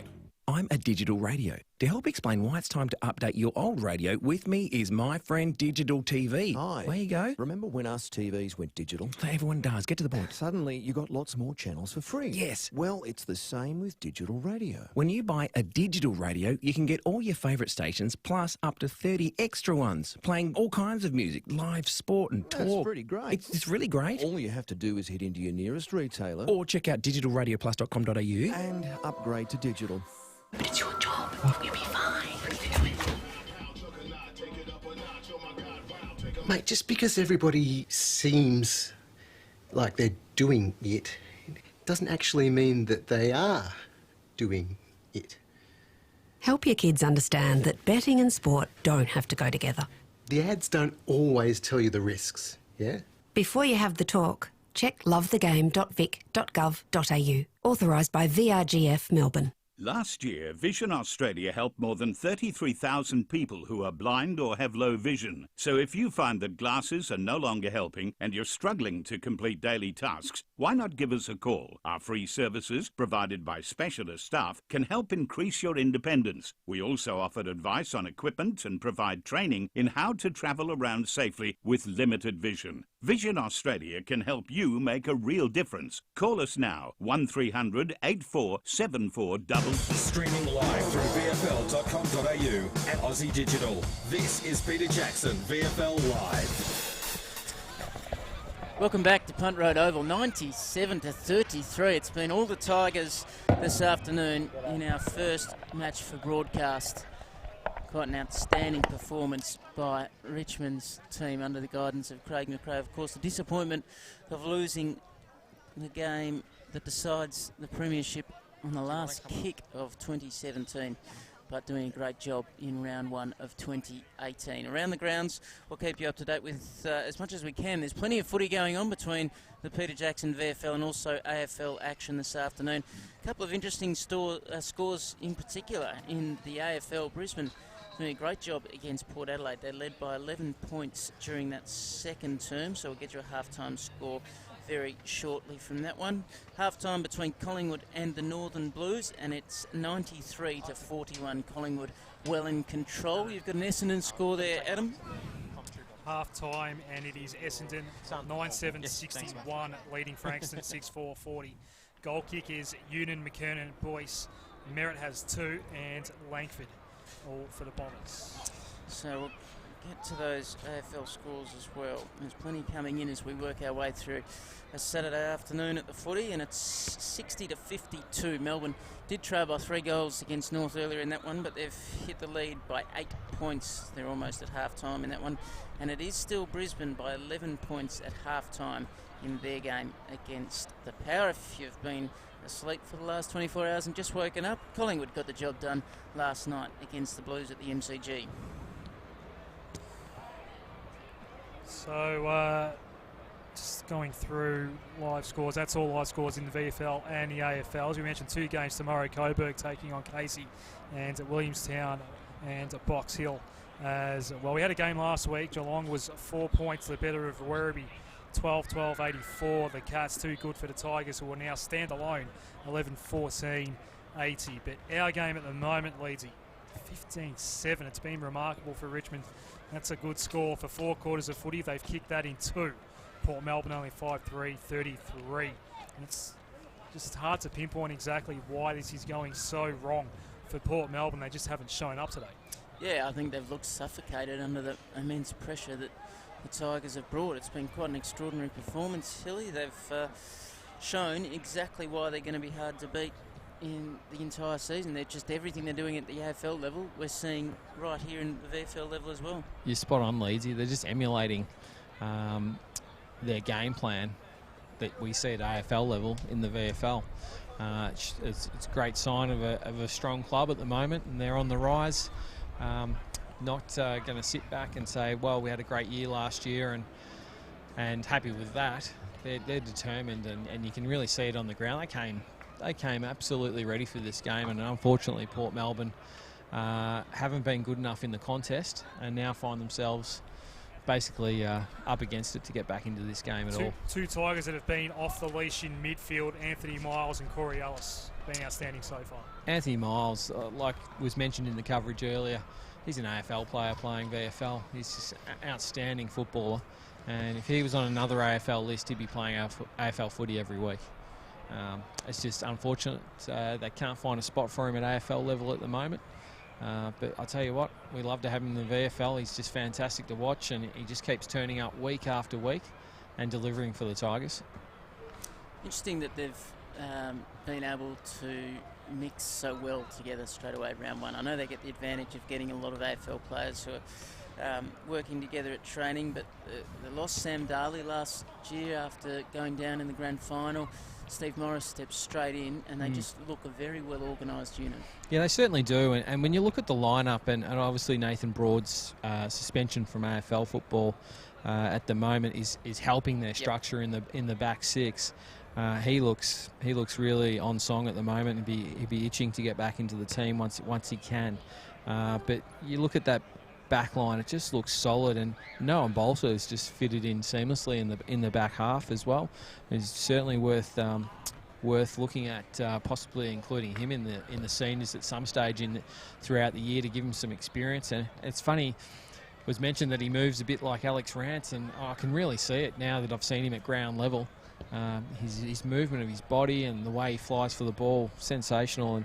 And a couple of his kicks were spot on. I think one might have carried a little bit too far and hit Shy Bolton on the chest, but we'll give him that one. But he was really impactful in that first half and very impressive. And when I go down the list and look at some of the players that have fitted in seamlessly so far in the first half of the first game of the season, Grua, who came from Brisbane Lions rookie list, who's played NEFL footy for the last few years, looked at home at this level at VFL. There's really not much difference, I think, with the top teams in the NEFL and the top teams in the VFL. I think they're very close.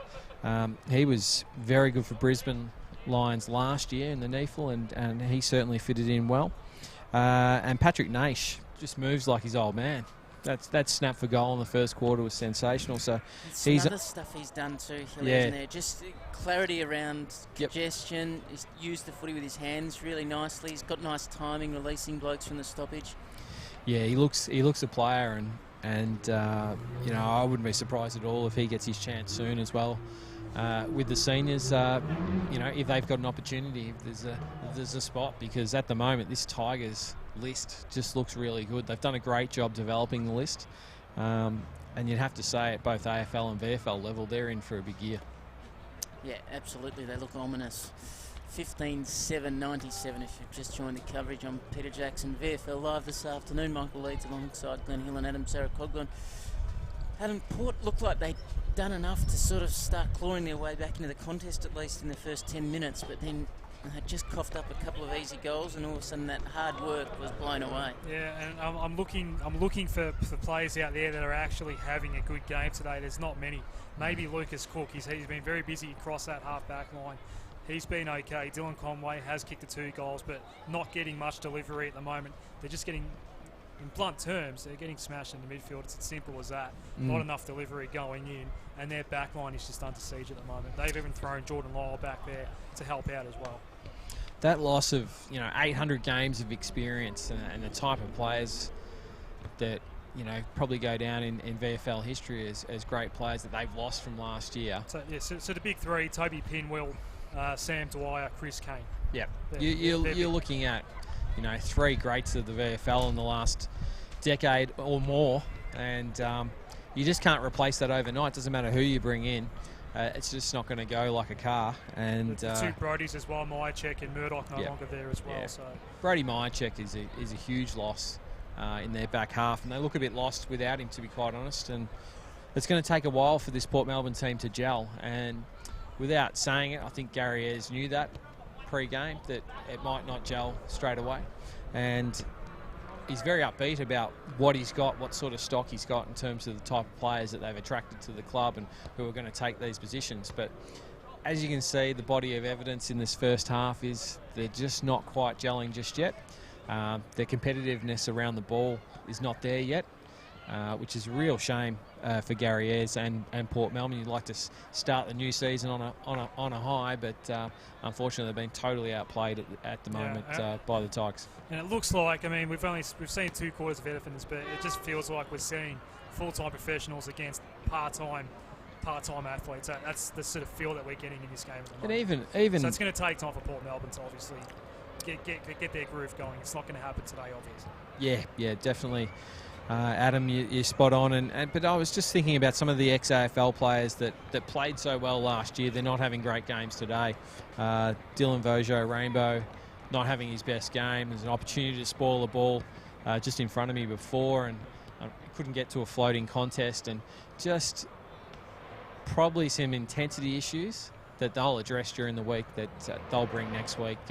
Back to their style of game, because the intensity just hasn't been there at the level it needs to be. It shouldn't be an excuse, but this was meant to be at North Port Oval. Obviously, got moved very late. Should that be an excuse at all for Port Melbourne?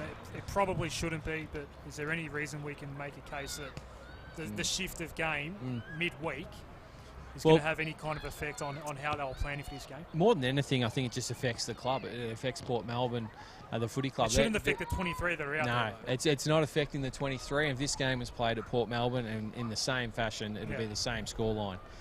Richmond have come to play and Port Melbourne haven't. What I'm really sad about, I suppose, for Port Melbourne is they've lost out on a huge opportunity to start the new season at their home ground, unfurl the flag. They'll be missing out on memberships, missing out on food sales, missing out on a great, vibe start to the season. So that's disappointing from that perspective, and I'm sure they'll be feeling it. And I wouldn't be surprised if there's some action following that. Yeah, I must say I was looking forward to a Borough burger today, but we'll have to put that one on hold, lazy. Well, the umpires, they'll be doing no such thing. They've got a job to do. They're back on the ground here at the Swinburne Centre at Punt Road Oval. 97-33 the lead for Richmond. We're going to take a break while the players get themselves warmed up and ready for this second half. We'll come back and bring you all the second half action and go round the grounds on Peter Jackson VFL Live. But it's your job. You'll be fine. Mate, just because everybody seems like they're doing it doesn't actually mean that they are doing it. Help your kids understand that betting and sport don't have to go together. The ads don't always tell you the risks, yeah? Before you have the talk, check lovethegame.vic.gov.au. Authorised by VRGF Melbourne.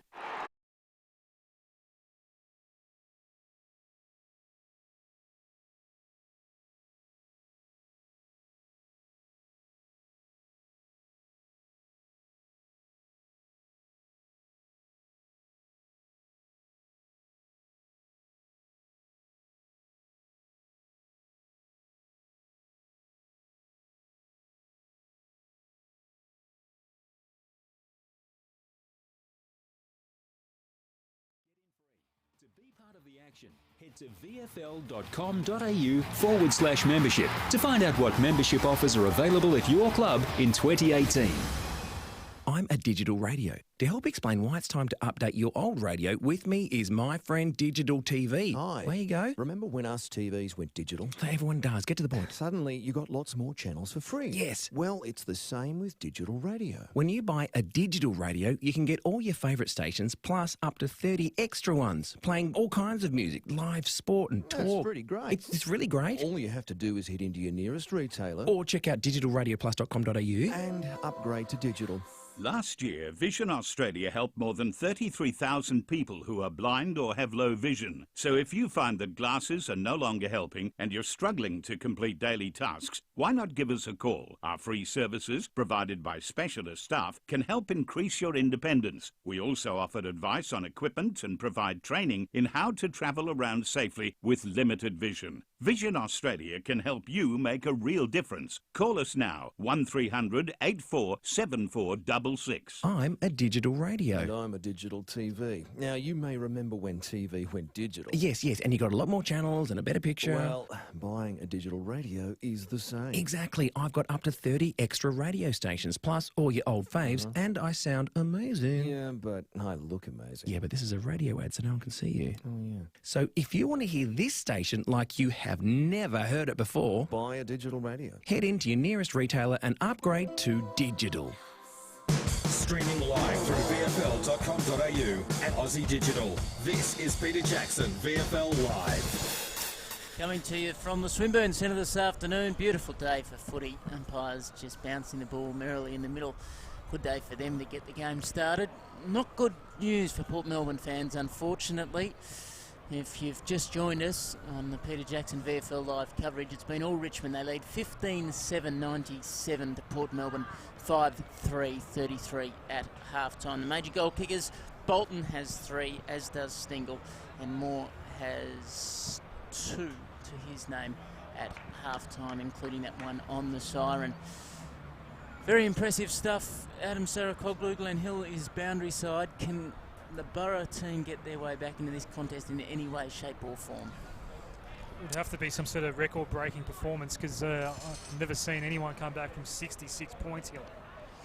I think the scoreline not only tells you the story, but 22 scoring shots to 8 tells the story. So I can't see it myself at the moment. I think the Tigers will go on with this one and have a big win. The Lions by a point against Port Adelaide, Essendon comfortably against Frankston, Collingwood are doing a bit of a number on the Northern Bullants, and pretty close between Footscray and Sandringham. We'll keep you up to date as all those scores hit our phones here at the Swinburne Centre.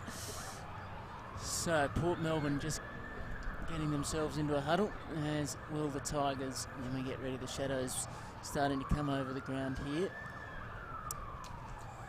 Hilly, that breeze, it feels like it's blowing a bit more heavily now toward the Jack Dye stand. Yeah, it does feel like it's just maybe picked up just a smidgen, but I wouldn't think it's not a strong breeze at ground level. When you're standing at ground level, it wouldn't be more than a 2-goal breeze. Temperature's definitely dropped, Hilly. You might have undercated there with the shorts and the t-shirt. The sun sucked you in the morning, then round 1 by 5 o'clock, you'll know it. I'll try and find as much sun as I can, but it's lovely at ground level at the moment. Just hope it doesn't dip too quickly. All right, players working their way into position as we get this second half underway. Gee, Richmond will be impressed with what they've been able to put out so far. And we're just talking really off air during that break about how Richmond, not only are they a winning team, but they're an exciting team to watch. You'd be loving walking through the gates to see them go to work. Yeah, well, we didn't sort of touch on our premiership picks at half-time, but they'd certainly be in my two at the moment. And when you look at their lineup on paper and the way that they are coached and the way they move the football, I can't see them not being a top 4 team this year. That is hard to argue with. So, Sullivan's coming out a little bit later than his teammates there, Hilly, in front of you. He is, and I'll try and find out what the issue is. But he did take a really heavy knock in that second quarter off the ball, which was rewarded with a free kick. He then went to the next contest and got hit again. So I'm just wondering whether it might be an issue around the ribs. Second half underway. Haratuku wins a tap down. Alice picking up where he left off. Gets the ball, but going the wrong way. Finally screws it onto the left. Half forward. Bolton flew. A fist. There might have been a push out in that contest, and a free kick will go Port Melbourne's way to start this second half. About to get underway again. Footscray leads Sandringham by a point in that one. So this is Josh Tynan. Missed out on the grand final last year. Down the line. Lang, not a great kick from Tynan. Lang couldn't keep it in right in front of Glenn Hill. Really poor kick out of the half-back line there. There's 2 players on and somehow landed in between them. So throw in. Just noticing something about these throw-ins. When we get the next one, Hilly, I'm just going to raise something with you. We might get one here because the tap does go boundary side. Arnott's involved. Rivet did well to get the hand pass out. Haratuku, Wolfenden goes in board. And now some work to do for Luke Tynan. Gets it onto the right boot, but Morris takes a strong mark on centre wing. Yeah, the skipper doing it all. And he's got it at centre wing. Going to drive a high ball to half forward underneath it more. Worked his man too far underneath the contest in the end, including himself. It trickles over the line. You're going to get a chance to talk about these boundary throw-ins, Adam. It's just taking a while for the boundary umpires to actually deliver the throw-in, Hilly. They're really focused on their routine. It's a bit of a process here today, I've noticed. Yeah, they're certainly looking to make sure that the ruckmen have acknowledged who's going up in the ruck. They're in no rush. That's the before headline. they take their position to throw in. You're correct. It's a very elongated. I've noticed it in the first half. It's a very long routine that these boundary umpires have today. Free kick, whistle, going the Tigers' way. From the ruck contest, we'll go to Hampson against Haratuku. And the big Richmond man will line up from just on the arc. Pretty tight. So 7 metres in from the boundary line. It'll take some kicking, but we've seen it done. Again, with that breeze kicking from this pocket, it's definitely a right to left kick. It's not a real strong breeze, so just inside right goalpost is Hampton's spot. So he wanders past the paint, kick on its way. That's a pretty good effort, just left, Hilly. Yeah, he's too far to the left-hand goalpost, that one. That needs to be right out near the right-hand goalpost to give himself a full chance. Dylan Viojo, Rainbow.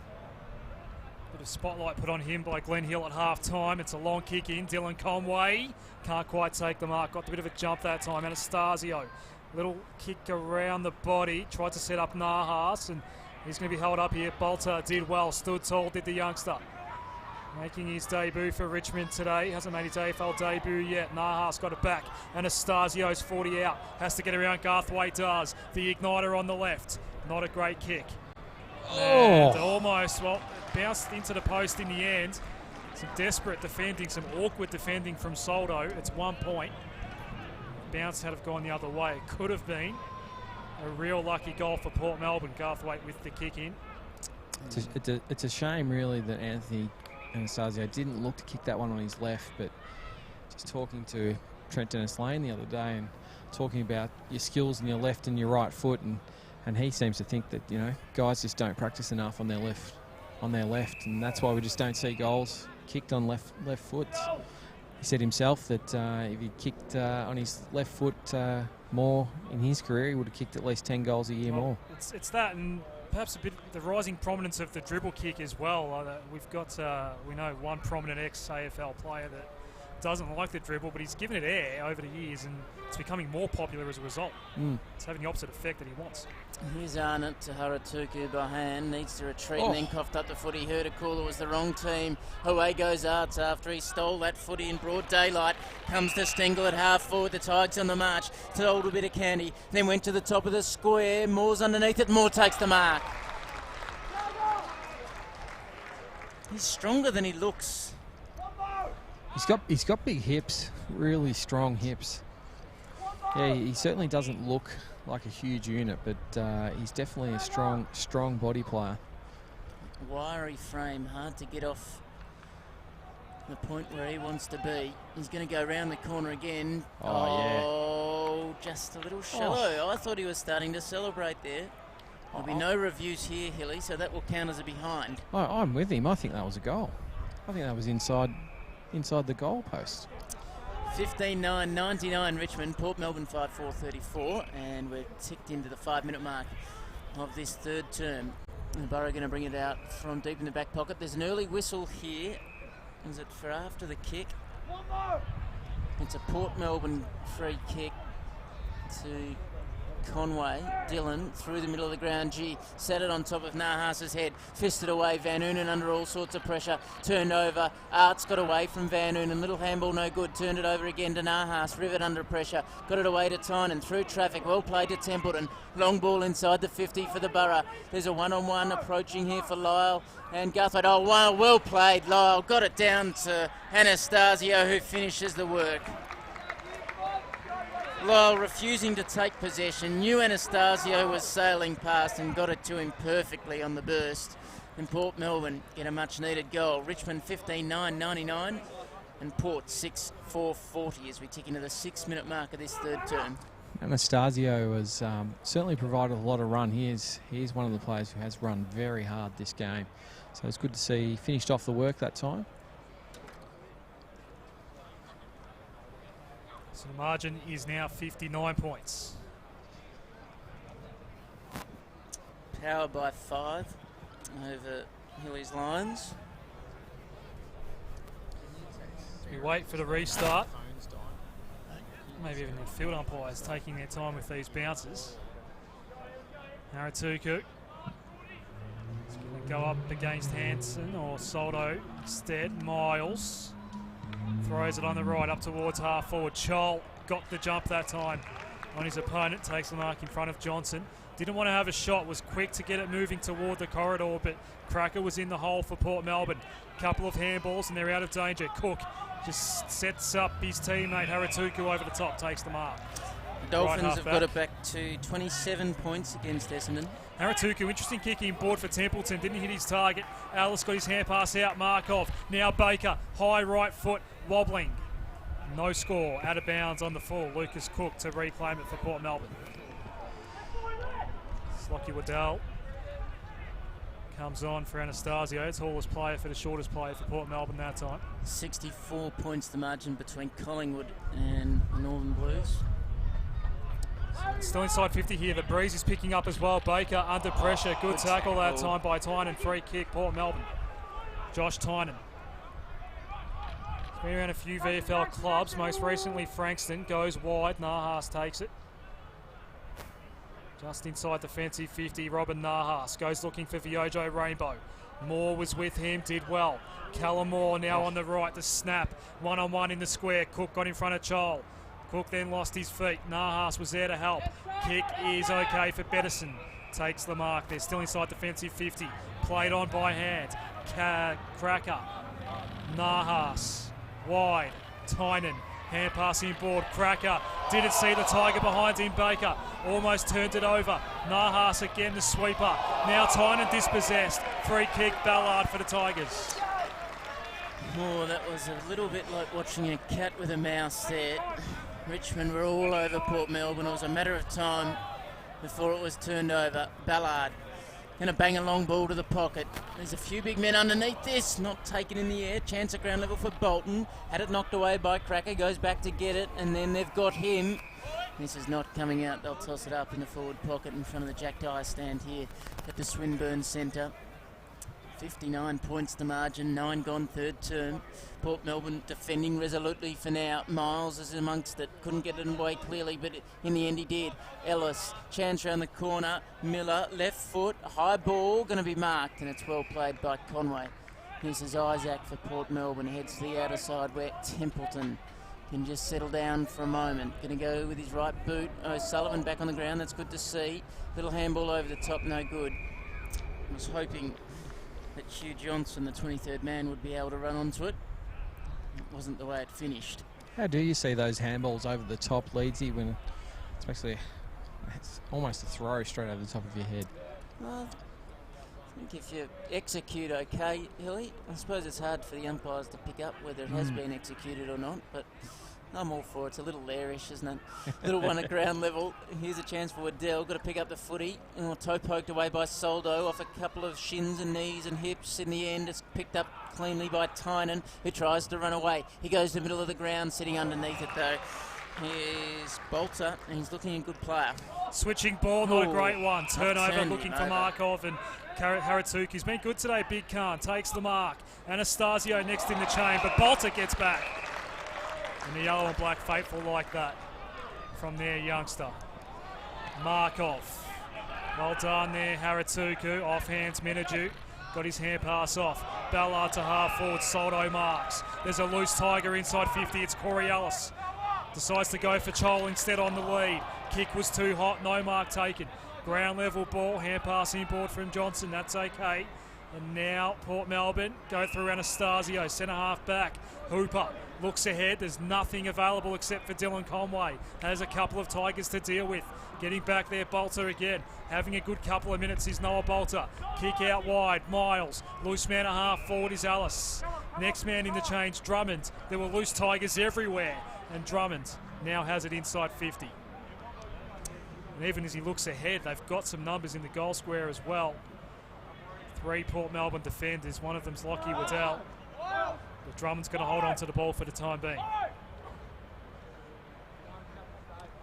Is he no longer down there at boundary side, Hilly? No, he's back up in the box.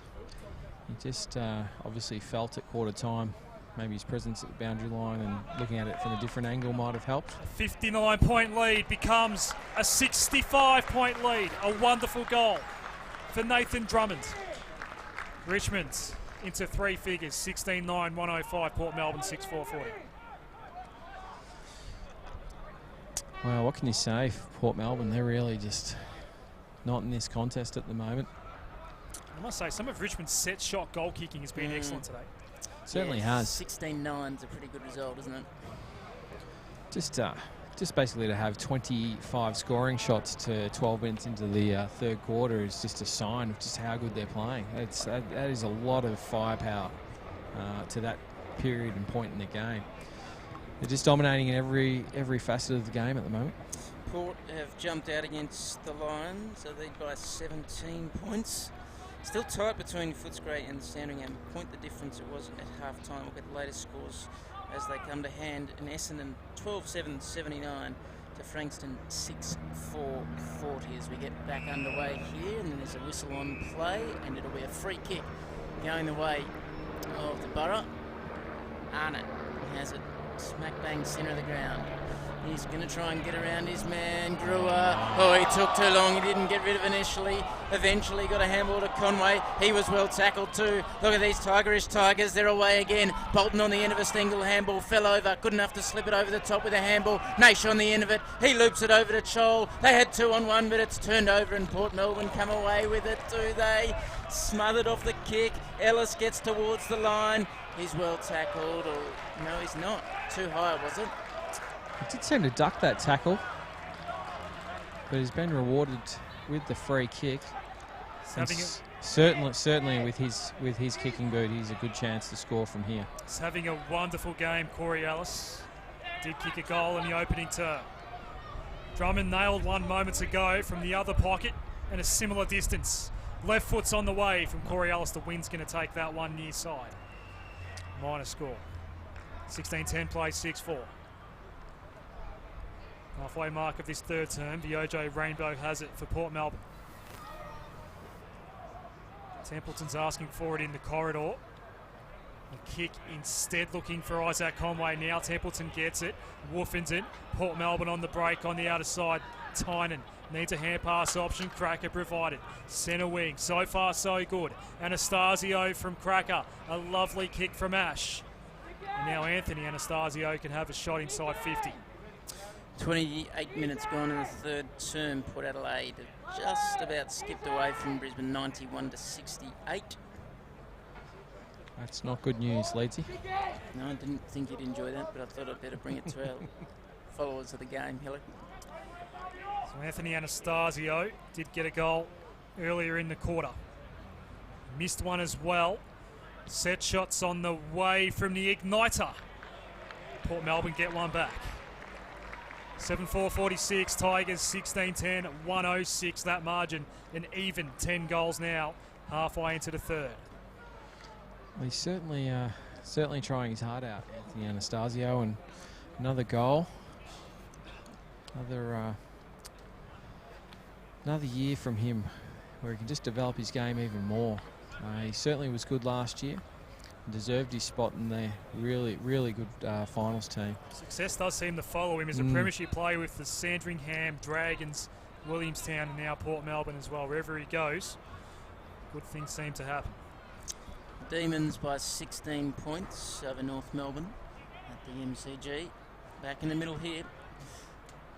Knocked away from the initial contest. Wolfenden over the top of it, and then over the top of him that the umpire says, I'll take it, thank you. Hampson set to go to work again here. What's your thoughts on the big men? There's been quite nicely tag teaming their way through the afternoon. Brewer at ground level. A little bit of an awkward kick as he was going to get smothered, so it's turned over. Crackers on the end of it. Little dinky ball out to the wing. That's okay for Nahas, who takes it underneath the scoreboard. Thought about the handball. Now he wants to kick a long ball inside the 50. Strong stuff initially from Haratuku, but Garthwaite was there to knock it down. Anastasio on the end of it. Left foot ball across the face. It stayed in somewhat dramatically. In the end, Markov was there to pick it up, gave it to Hampson. Not a good place for a big man to get a bad handball. He was good enough, though. Got it away. Well played. Away they come. Here's Bolton on the end of a Bolter kick.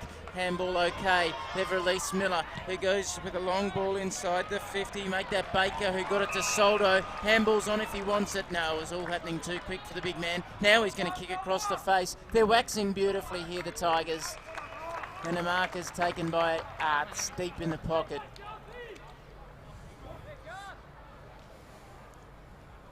This is a nice way to spend a Saturday afternoon if you're a Richmond fan. That all started from Noah Bolter coming off half back. It's absolutely sensational kick to the wing. It really set them up. He's got a bit of size about him, doesn't he? He looks very, very good, Bolter. Oh, he's a tremendous athlete. He tested amazingly at the combine, and I think Richmond will be pretty pleased that he slipped through as far as he did to get to them in the draft. So Art sticks this through without a problem in the world, and Richmond are having a merry old dance here. 17-10, 1-12 to the reigning premiers. Port Melbourne 7-4, 46, 17 and a half gone in the third term. Gentlemen, I think we can safely say that we've moved into a new season. And if there was any chance that Port Melbourne were going to be resting on their laurels, they've been shaken up very quickly. Gary Ayres will have his work cut out during the week to get them refocused and refired, because this is not the side. I think Port Melbourne have got too many players on the ground, boys. Oh dear. Yep. 3 came off and 4 went on just a moment ago. Right, so Matt Arnott is coming off and no one comes on. Well spotted, Glenn Hill. We're inside 50 for Richmond. Fair bit of confusion. Matt Arnott is the man that had to come off. Is the head count still a rule or not? Has that been legislated out of the game? I think at local level it has been. Isaac Conway lays a tackle there. Ball up. That was a bit of a sling tackle there and quite dangerous across the middle of the ground. I'm surprised that the umpire didn't pay that one against Port Melbourne. Still seems to be a fair bit of confusion on the Port Melbourne bench. Nothing going their way today. Lang missed his handball. High tackle here, free kick Tigers. Within scoring range, Lucas Cook. A man that did not tackle Miles correctly, in a shot on goal coming up for Richmond. It's interesting, isn't it? Bizarre set of events here in the last couple of minutes at the Swinburne Centre. Of all the times that it could possibly happen, this probably wouldn't be the worst. It's only going to cost them 7 goals 4. All right. I've got the feeling one of the umpires down the field was onto it too, because he was sprinting up to the wing with way out of position for where the umpire would normally be. So it's a bit of a lull around the Swinburne Centre at the moment. Miles kicks a lovely goal. Set shots have been unbelievably clean for Richmond today. Miles gets another goal, his second of the day. 18-10, 118. Port Melbourne 7-4, 46. This is now in danger of being a 3-figure final margin in favour of the Tigers. it certainly is. All indicators at half-time were that they would go on with the job. They're just winning all areas of the game, all facets of the game. It's a bleak day for Port Melbourne, unfortunately. Did we have some head counts in the TAC Cup last year, maybe? So I think the rule is still in play in some competitions. Back in the middle. Conway is over the top of the ball. Clearing ball from Ballard. Tigers looking for 2 in a minute more. Outnumbered by a couple of Borough defenders that time. A tackle there. What's the umpire called here? Which way is it going? Tigers ball. A downfield umpire didn't like the tackle that time, and a shot on goal is coming up for the Tigers yet again. I do recall we had a head count at VFL level. It was either 2 or 3 years ago at Windy Hill. Might have been North Ballarat. North Ballarat, correct. Yeah, that day. So, considering the head count was done then, unless something's changed in between now and then, I'd say it still exists. Shot on goal from Moore. That one not so good. That barely snuck in for one. 18-11, 119 now plays 7-4-46. We're into time on third term. Boys, just getting word through that there was a delay in the first half of that Sandringham-Footscray game. Unfortunately, St Kilda player and Sandringham player Daniel McKenzie knocked out. He's been taken to hospital for assessment, so there was a delay in that game. We wish he and his family all the best in the recovery. All right, Port Melbourne ball here, centre wing. Dylan Conway to receive the free kick. It's been a really strange couple of minutes here in this third term. Luke Tynan takes the mark. It was a well-weighted kick from Dylan Conway. 2 Tynans, 2 Conways in this Port Melbourne lineup, and here's one of them. Isaac Conway takes the mark. Ex-Werribee Tiger. He's looking inboard. Slipped over as he was asked to play on, has to go backwards all the way back to Viojo Rainbow, who's behind true centre wing. So Port Melbourne looking to go the full switch. Cook. Short pass out wide. They're going to play the slow game. This is Tynan, Josh Tynan. Just on the outskirts of the centre square, has to go wide. There's nothing available for Port Melbourne moving forward at the moment. It's just not enough structure there for them today, and it's been obvious just in their ball movement. They're really just relying on an Anthony Anastasio to be running into space over the top, or Dylan Conway to present, because they're just really struggling at the moment. So Isaac Conway inside 50. O'Sullivan takes the mark. He has been very, very quiet today. He can have a shot on goal. Yeah, he was busy early, but unfortunately he copped that knock in the second quarter. I'd just say he might be carrying either a rib injury or some sort of corky, because he's definitely not moving as well as others. Back to 5 points, North Melbourne and Melbourne. D's in front there. What this game needs right now is a goal. And O'Sullivan is going to make a good effort of it all the way to the top of the square. Off the ground, the finish from Robin Nahas, and finally a bit of joy for Port Melbourne here. 8-4-52, 18-11, 119, the Tigers. Yeah, really, really disappointing day for Port Melbourne. Robin Nahas has been hardly sighted, so good for him to get on the scoreboard. But, just need to see a bit more of him. He's probably only had 7 or 8 possessions without looking at it. I just can't recall him getting too much of the footy today. He's just been really out of the picture. Collingwood 126 to the Blues 47. As if things weren't bad enough for Port Melbourne players, they can now start to smell the sausage sizzle going on as they realise what they could be doing instead of being smashed. 88-40, Essendon in front of Frankston, and we'll get you a Sandringham Footscray score. That was the one that was close at half-time. So we'll keep you up to date with what's going on there. As Templeton comes away from the stoppage. Little one over the top, that's okay. Gets it back, does Eli. Little handball was on to Arnott, ignored it. Wanted to go back to Cracker, who found a way through traffic. This is better from Port. Better use of the hands. Now the stabbing ball inside the 50 through the hands of Lyle. Is he going to get a free kick? He is. Good stuff from Conway on the delivery. Cracker not happy with Morris. Umpire saw anything that went on, so Lyle will take the shot. Be a tough kick from there, Hilly. He's only 5 in from the boundary line with 40 to cover. Yeah, just into a slight breeze as well, which does swirl a little bit at that end. He'll definitely have to hang this one out towards the right goalpost and try and draw it back. Footscray by 4 points over Sandringham, so a good game there. Just repeating that McKenzie in a bit of trouble being knocked out early in the first half. Here's Lyle. to get this one going for Port. 25 gone in the third term. He starts it away to the right, and that's where it finishes. 53 to 119 at the 26-minute mark of this third term. Very impressive Richmond outfit this afternoon. Ferocious around the contest. Well drilled. Set up well across the ground. Hampson flew high, couldn't take it in the hands. Van Oonen quickly away.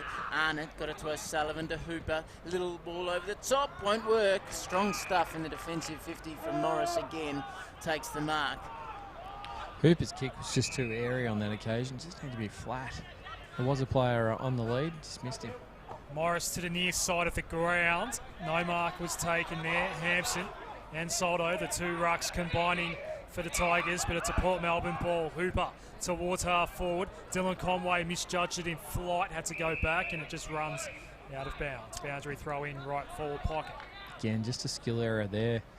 Conway was on the lead, and the kick was 1.5 meters over his head. So we've just got to work on their skills this week. Port Melbourne, get back to what they know. 18-11 plays 8-5. It's not been a great day for the reigning premier. Alice, there's a whistle. Isaac Conway down behind play. What's the umpire going to call? Looks like a free kick for Isaac Conway. A little bit of a 45-degree angle, and we'll kick this one from probably about 40 metres. He's had a big quarter, Isaac. And one of Port's best in this quarter. Did not play in the grand final last year. And he would have been disappointed with that. We'll be driving him to be better this year. So this for Port Melbourne's 9th goal of the day. They've just been completely outscored at the other end of the ground, though. This one's going to go across the face, and it's a minor score. 8-6, 54 plays, 18-11, 119 as we approach three-quarter time on our 2018 debut for Peter Jackson VFL Live. Brought back in for the Tigers. And hoping for a big fly from Hampson. They got it, but he couldn't hold on to it. Bedison out the back. Little one over the top was okay. Lang just had a bit of trouble there. Hampson was riding him and just clasped him at the right time. It'll be a free kick for the big fella.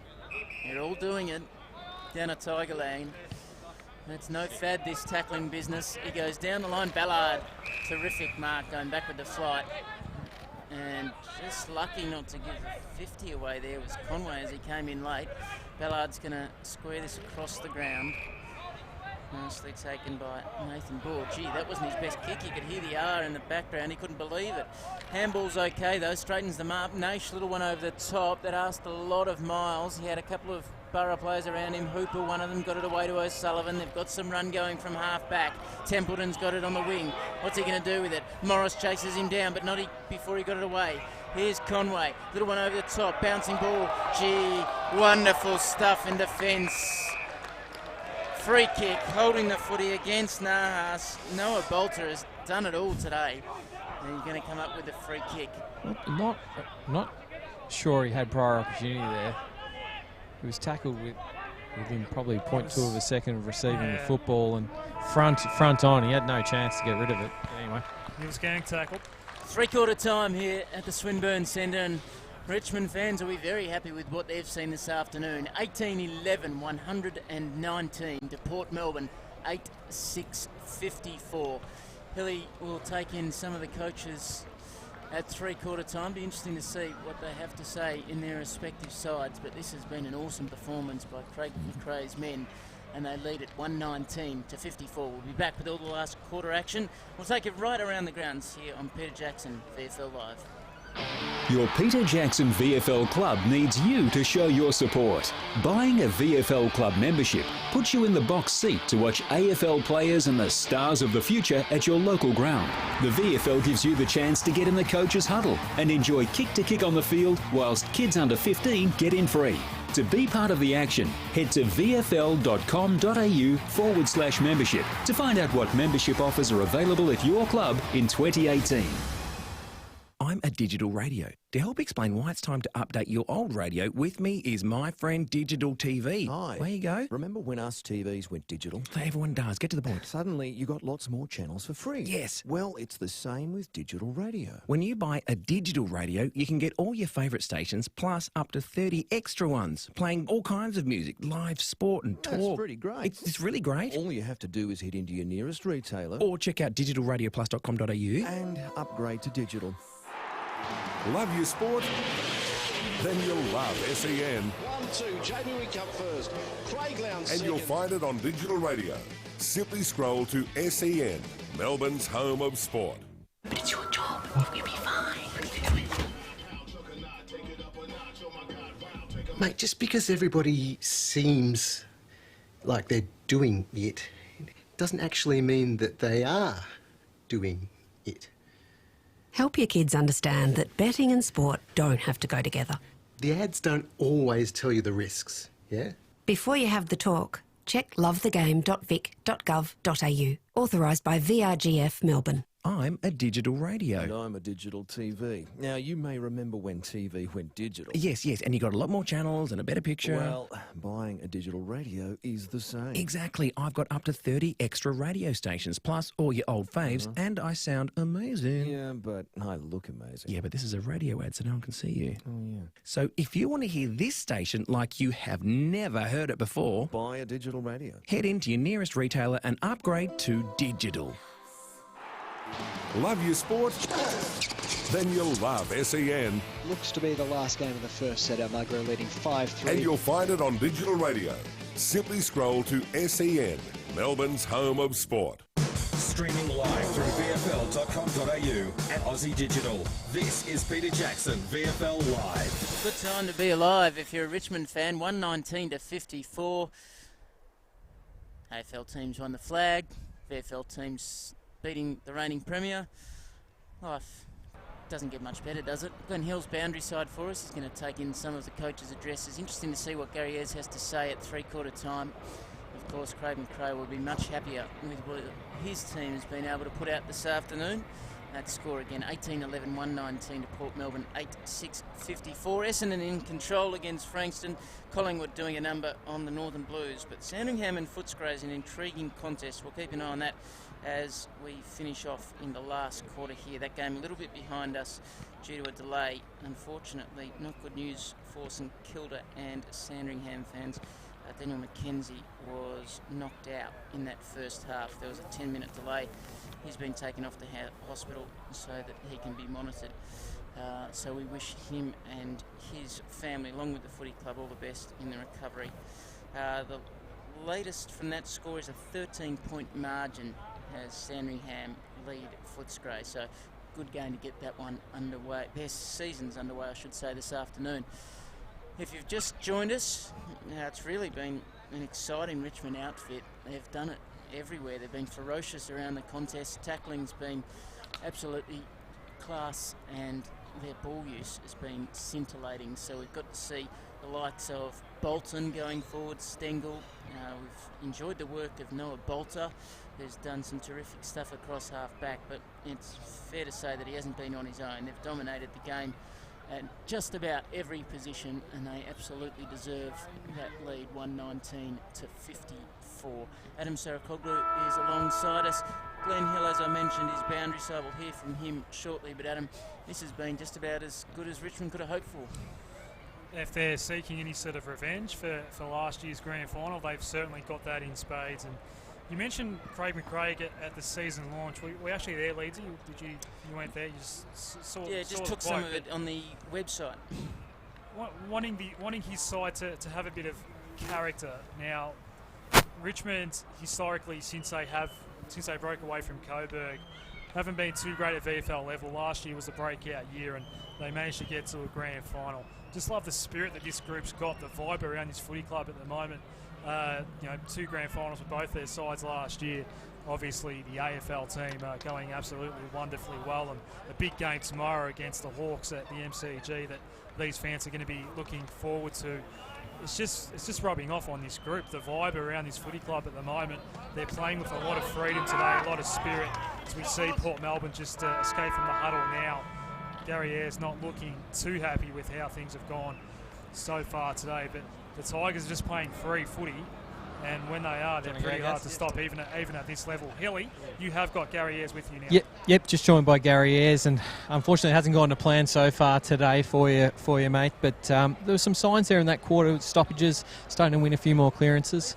Yeah, there was. Look, we've been absolutely hammered in probably most facets of the game, really. We probably haven't even looked up to the standard today, so that's probably the pressure that the Tigers have put on us, and they've been really silky skilled. Yep, they've given us an absolute hammering in the centre square, and when we've got the ball, we've looked really hesitant, and there's been no flow, there's been no purpose, or really, I guess, intensity in trying to change the course of the game, which is a bit disappointing. So we need to certainly want to have a good look at the next 30 minutes and see what we can find. One positive of the third quarter, I suppose, was Anthony Anastasio. Yeah, he's been pretty good all day, I reckon. He's probably been one of the few winners we've had. I don't think there's too many when the score's about, 18-8. We haven't had too many winners. No worries, guys. We'll catch up with you later in the season. Thanks, buddy. Thank you again to Gary Ayres and Glenn Hill doing a great job boundary side for us this afternoon. He's just an amazingly accessible man, Gary Ayres. And Hilly, did I sense that he was a lot calmer with you on the microphone than he might have been addressing his players at three-quarter time? No, he was actually really calm at three-quarter time. He did say to his players, it's too early in the season for me to be barking mad and going off my head, and we'll work through the problems that have occurred today. So he's taken a real fundamental approach to it. Was really calm. Didn't go the Peter German style three-quarter time huddle, which can occur, and he just was really cool, calm and collected, actually. Would it be fair to say they've written this one off today, Hilly?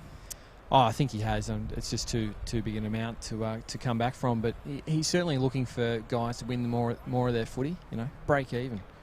They're not even breaking even at the moment, so he's looking for a lot of guys to break even. And as he mentioned, Anthony Anastasio, he's had one of the better games, and he's one of the only guys who can really hold his head up today. He's been fantastic. Power by 15, Demons by 19. About to get underway between the Suns and the Dockers. Essendon will beat Frankston. Collingwood too good for the Blues, and Footscray and Sandy. Looks like Sandy have a little lead going into the last quarter. Here's Adam Sarakoglu.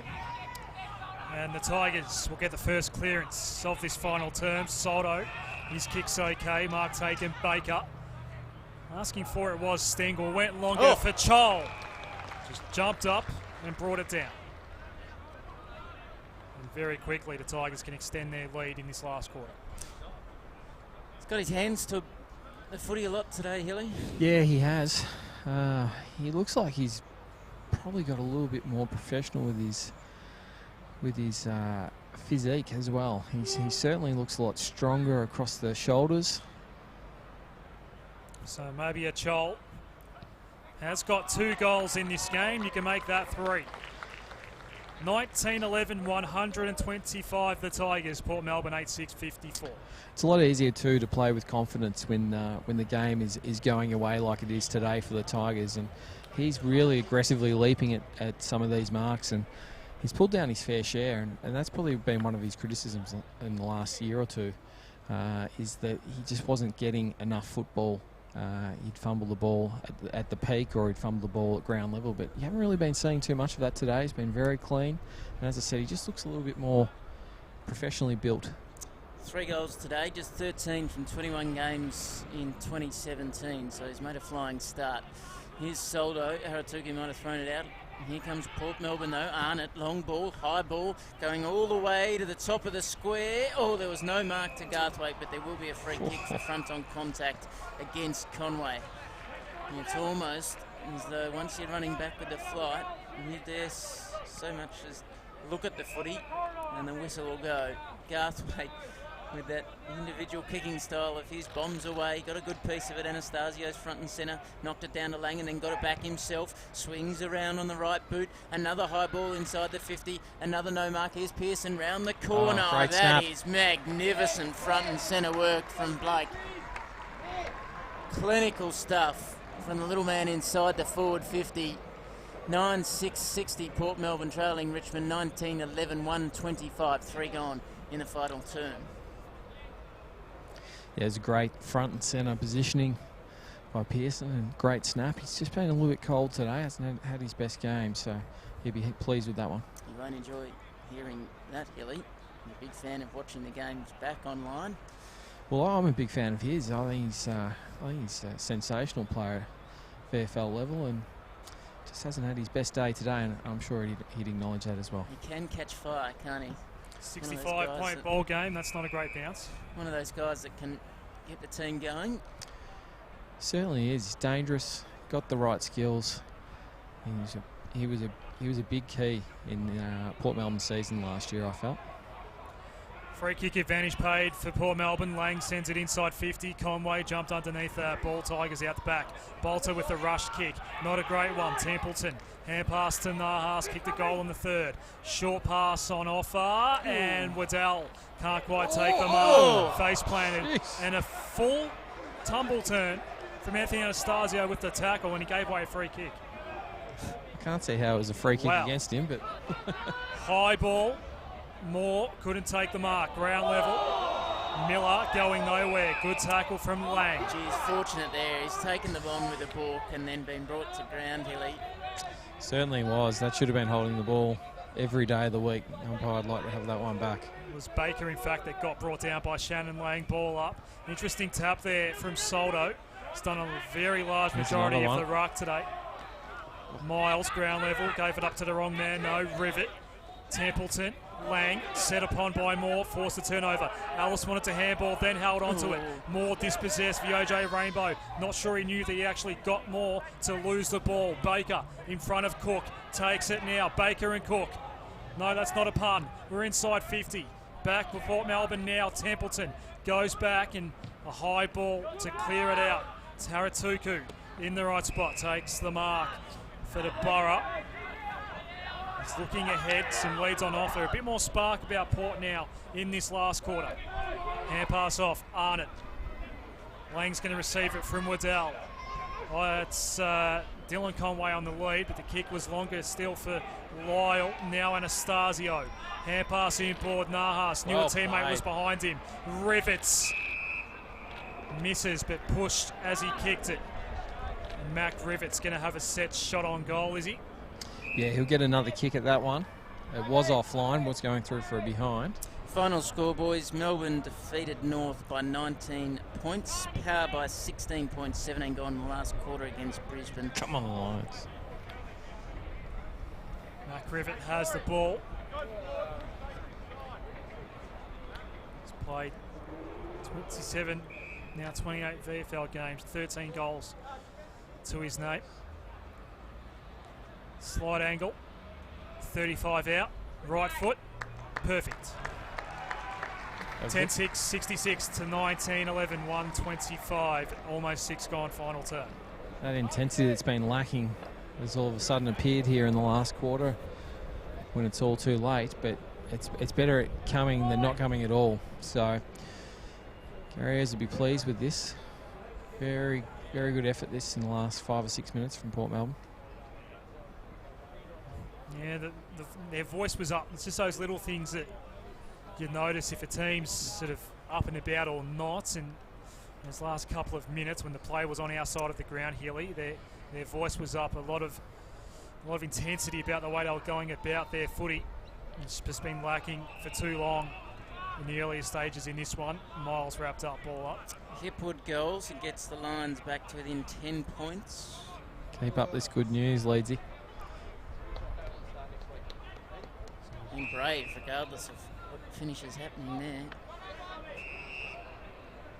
There'll be a Richmond footy in the, a Port Melbourne footy in the middle of the ground here for Haratuku and away. Nicely delivered here for Cracker from Rivet, and he can swing around.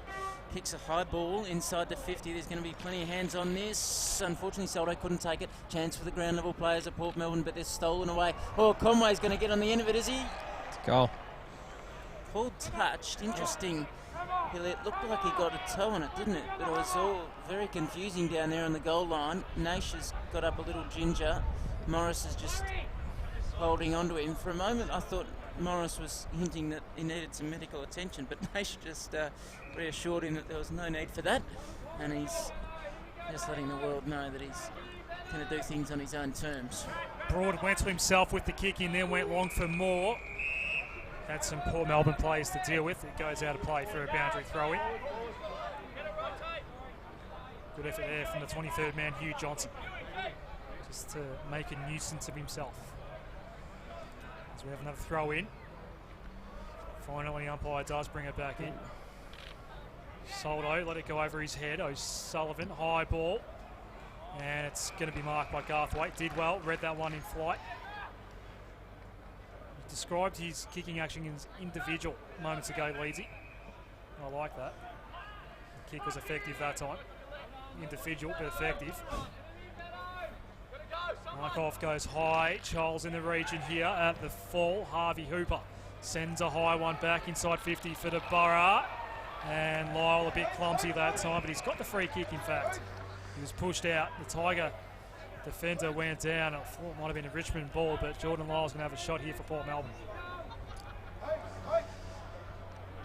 Whilst we're talking about Gary Ayres being happy with this patch of footy here from Port Melbourne, getting some intensity back into the game, Craig McRae will be disappointed on the other front that Richmond just seemed to have dropped their intensity in the last 5 or 6 minutes.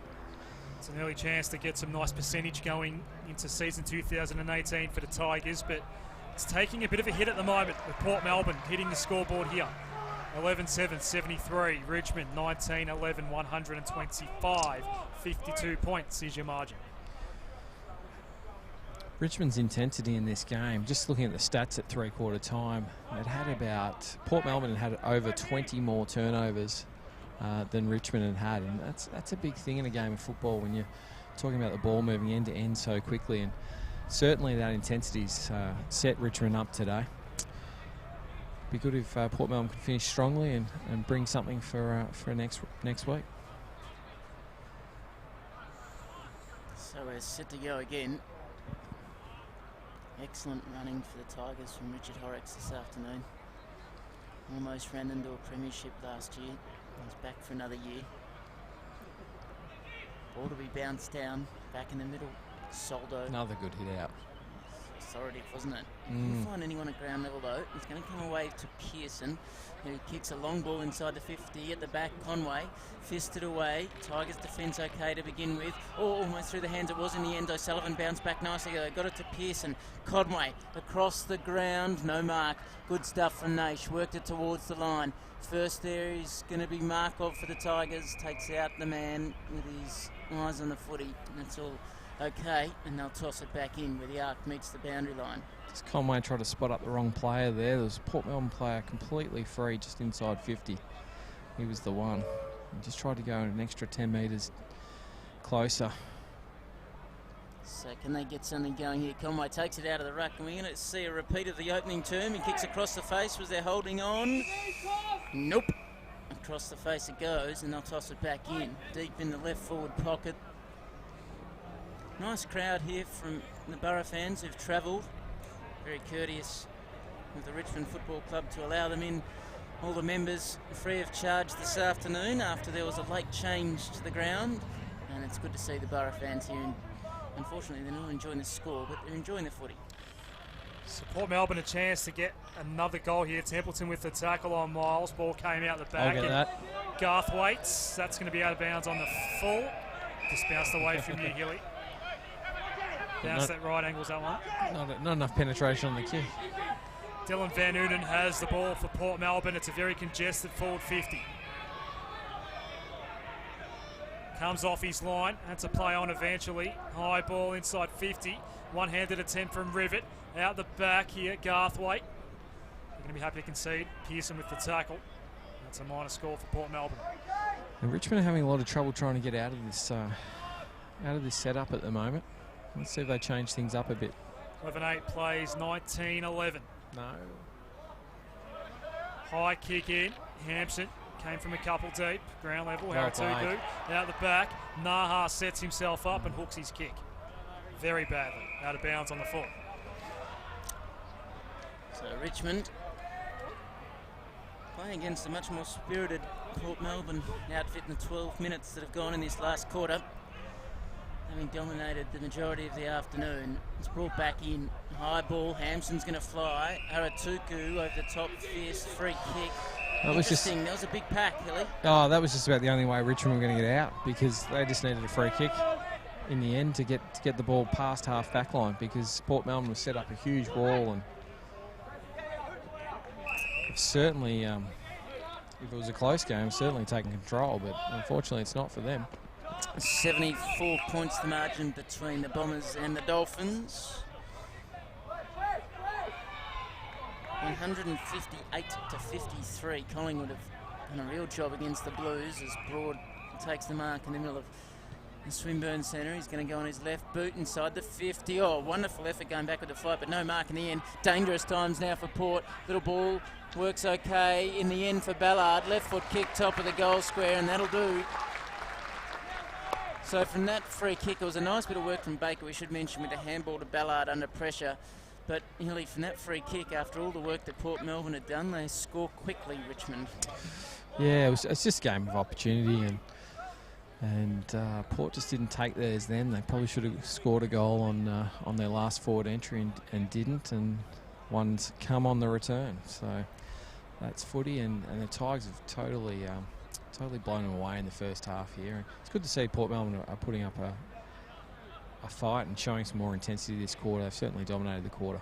Chol into the ruck here for the Tigers with Ivan Soldo having a well-earned breather. He has battled very hard today. Hampson pretty much playing permanent forward. Back in the middle. Ellis, high one. Stengel's trying to get to front position against Bettison. Ground level cracker. It's a chicken wing tackle almost. He only had one hand to deal with. Well done, Stengel. Tigers free kick advantage paid. Lang gets it back for Port Melbourne. Over the top to Tynan, Luke Tynan for Templeton.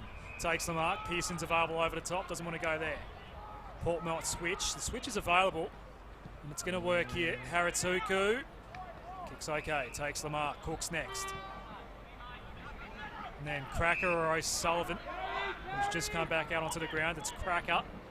Goes in. Board. Good kick. Good mark all round. Lockie Waddell. Takes it for Port Melbourne, hand pass off. Cracker gets another possession, goes out wide. The kick to set up Templeton, going to run onto it in front of Morris. Just eluded him in the end, and out the back, Naish over the top. Little dinky kick, not really effective. Middle of the ground, good tackle on by Lang, ball up.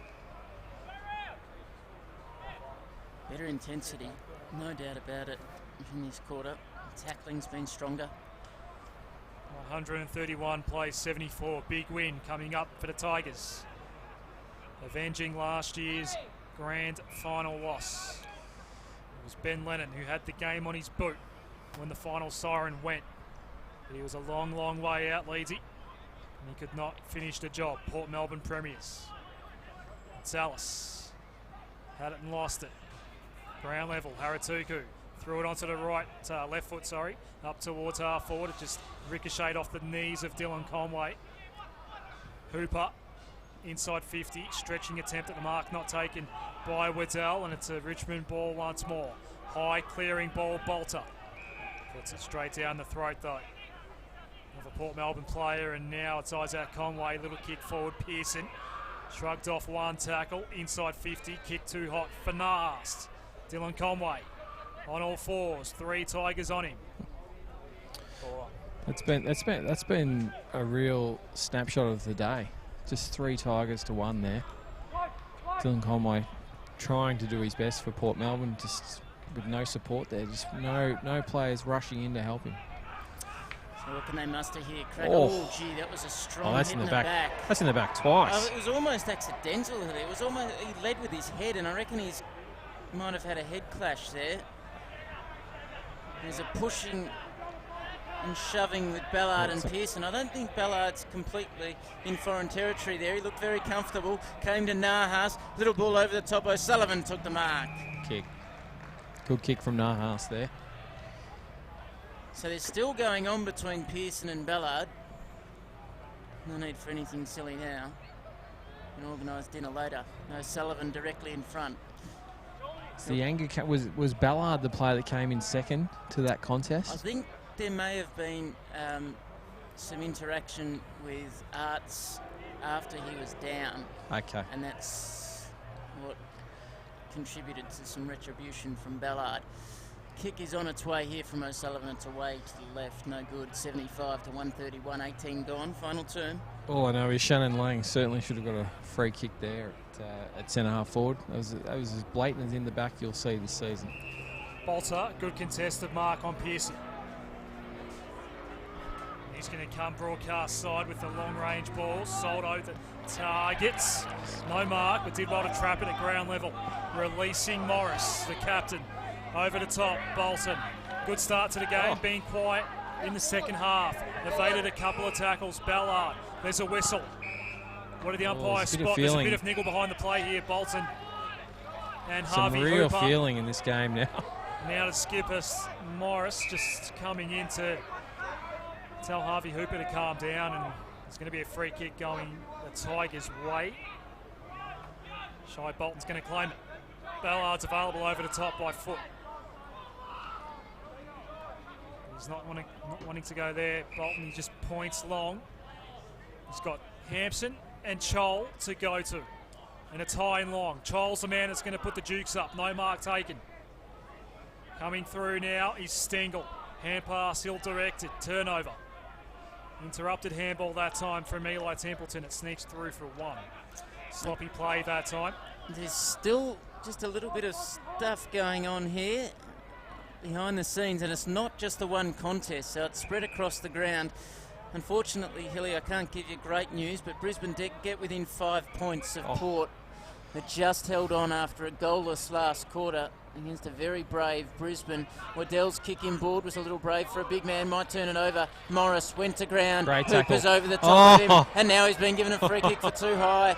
Well, they can't believe it, the Borough fans. Down the line he goes, finds Arts. He's on the 50, little chipping ball. Shoal, yep. Another great mark. Read it nicely and brought it to ground. He'll have the shot from 5 in from the boundary line with 38 metres to cover. His marking has been very impressive today. He's certainly made some strides in the off-season. So this will be for goal number 4. Just a reminder that he kicked 13 for the entirety of last season from 21 games. Will be a nice start to his year.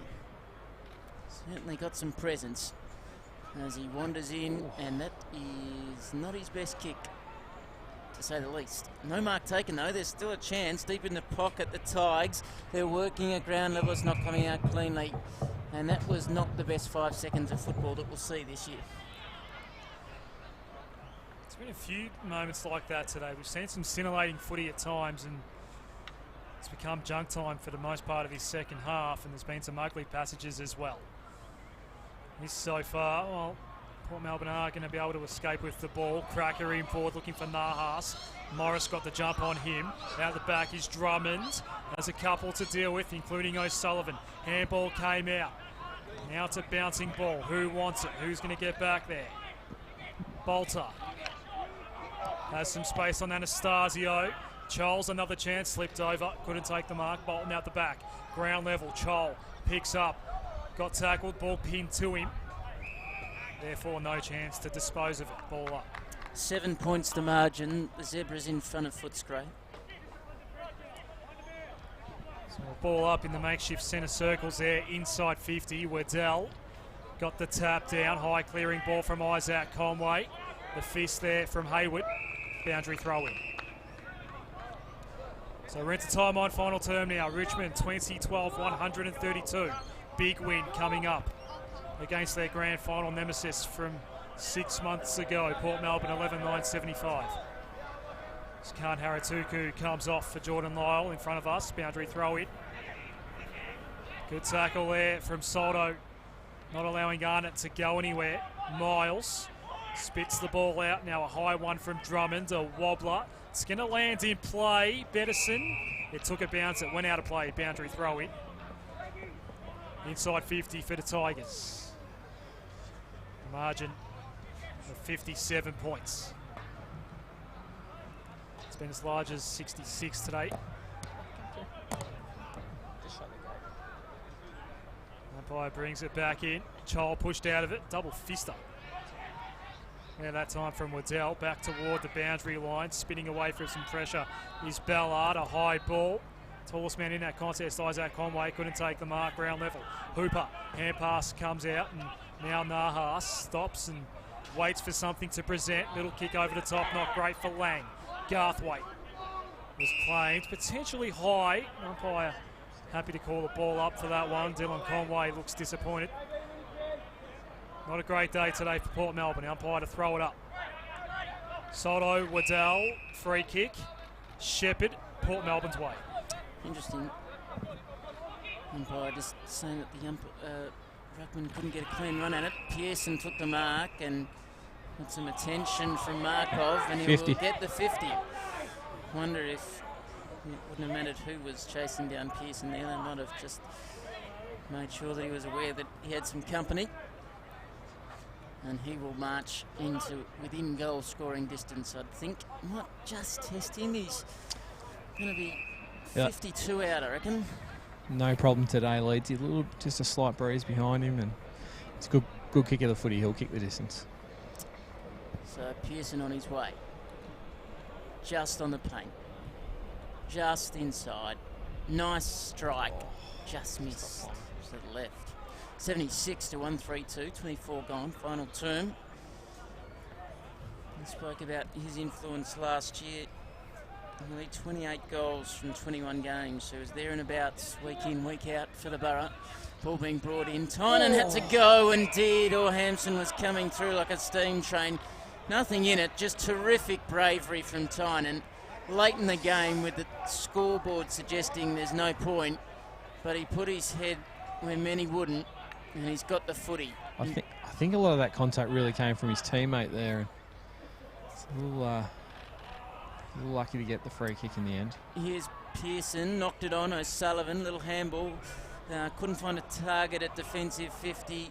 Could Port Melbourne, and now Richmond are off and running. Out to the outer side they go. Baker's got some space in front of him. Left foot tumbling ball to the pocket. Coming to meet it, Viojo. Rainbow played it well initially, but just couldn't hang on to it.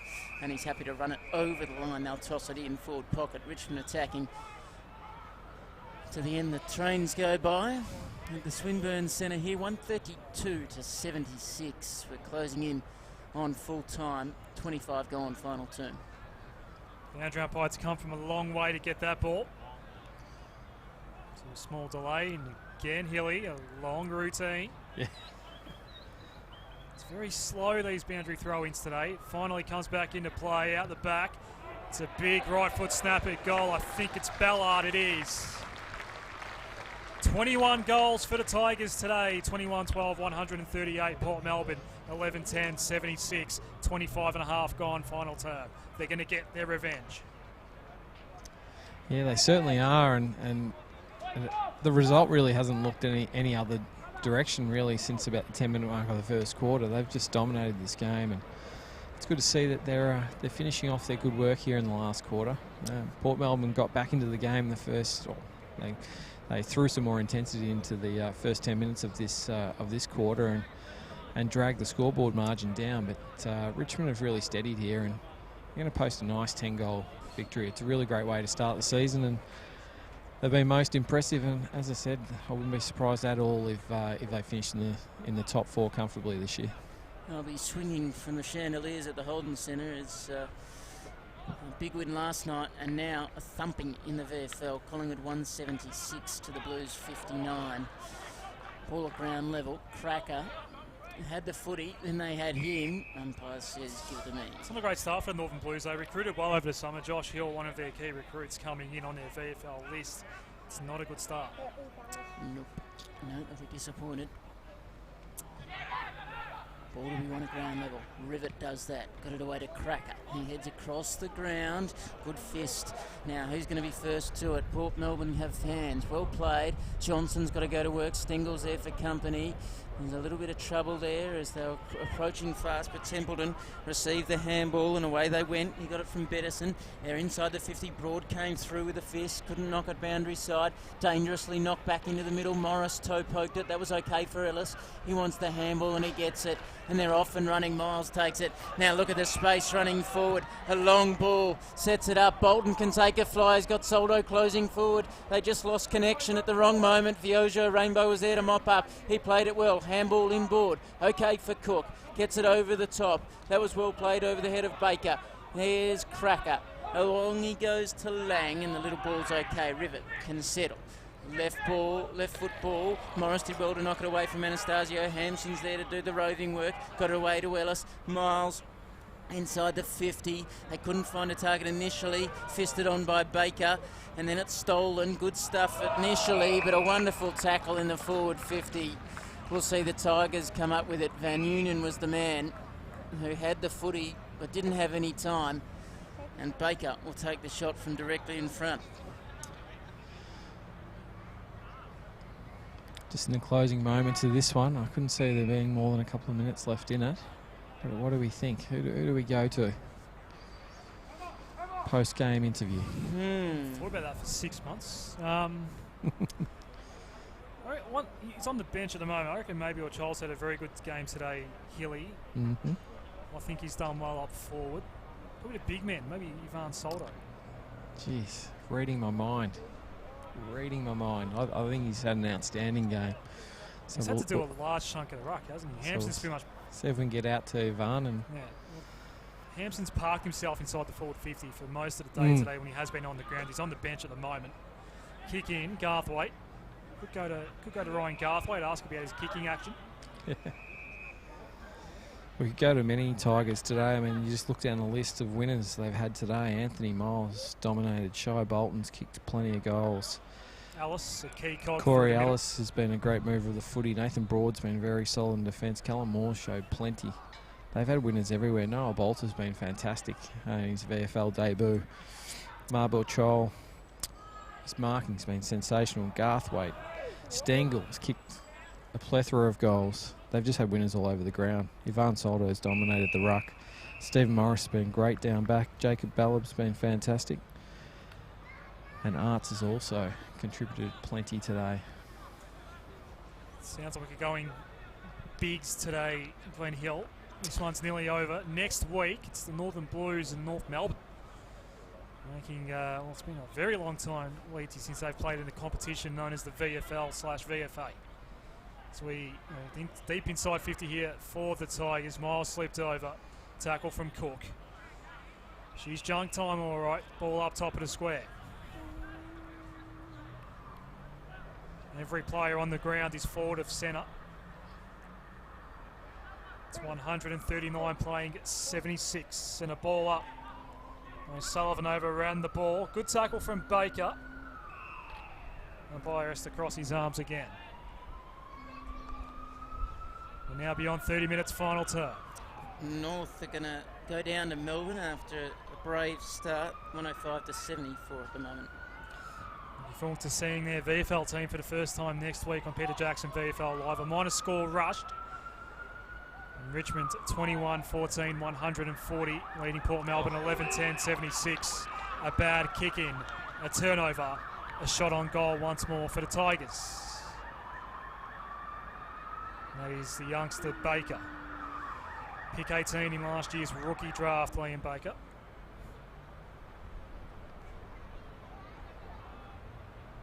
(94 to 86). The Zebs in front of Footscray. Thrilling finish coming up there. So right foot's on the way for Baker. That's not going to register a score. Haratuku flew, clearing ball out. It's coming back again. Bolter takes the mark. He is a serious presence on the ground here for the Tigers. And he can kick a footy a long way. Saw plenty of footage of him pre-draft, and he can really roost a footy, so don't be surprised if he gets the distance here easily. Pick 25 in last year's draft. Noah Bolter. It's a long run up just outside 50. That's where he delivers, and it's going to miss near side. Didn't quite have the distance that time. 21-15, 141. Plays 11-10, 76. 36 scoring shots to 21. So long ball back in for Port. Crack at the target. Couldn't quite get it to stick in the fingers. It'll matter precious little. It's a resounding victory for Richmond, who open up 2018 in authoritative fashion. 21-15, 141 to Port Melbourne. 11-10, 76. We'll get down to Glen Hill as soon as he's located. One of the stars of Richmond's outfit this afternoon, but it was a very impressive performance, Adam Sarakoglu.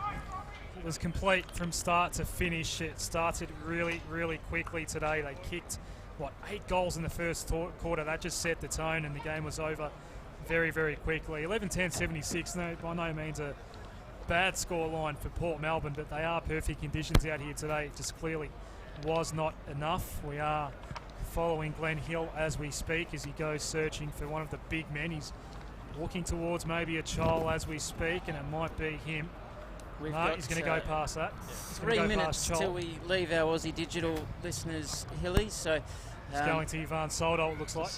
If you get a chance, we'll take some of that before we say goodbye to them. Ivan. Join us for VFL Live interview. Of course he will, Hilly. There you go. Nice, you can just say. Yeah, no worries, mate. Okay. Live radio at its finest there. Yeah. Wait, yeah, we'll just stand by for Ivan Soldo. Just stand by for Ivan. He's just saying a quick couple of thank yous for today's game. Gee, they're impressive. And we'll grab the big fella. It started early. Yep. He did kick 1 goal in the second term. I was going to say for Ivan Soldo. Yeah, got him. All right, mate, we might grab you. We're just about to finish up on air. It was a fantastic performance today, Ivan. You guys really set the tone, I thought, in the ruck early, and your contested work around the ground was fantastic and got the ball rolling early. Yeah, that's exactly right. Helps that we were kicking pretty straight as well, but credit to Port Melbourne. We came to this round 1 knowing that they beat us in the grand final, so we came with a vengeance. You certainly did. Was that talked about during the week? Not at all. We just stick to the process, and every game's new, but of course this round 1 was particularly special. You moved forward a bit as well today and look quite comfortable forward. Yeah, I enjoy my time up forward. I get too much time in the ruck. The only time I get forward is when I'm sneaking from the ruck, but it's good to be an actual tall forward, which is good. And it must be a pleasure, mate, to be delivering to guys like Anthony Miles at your feet.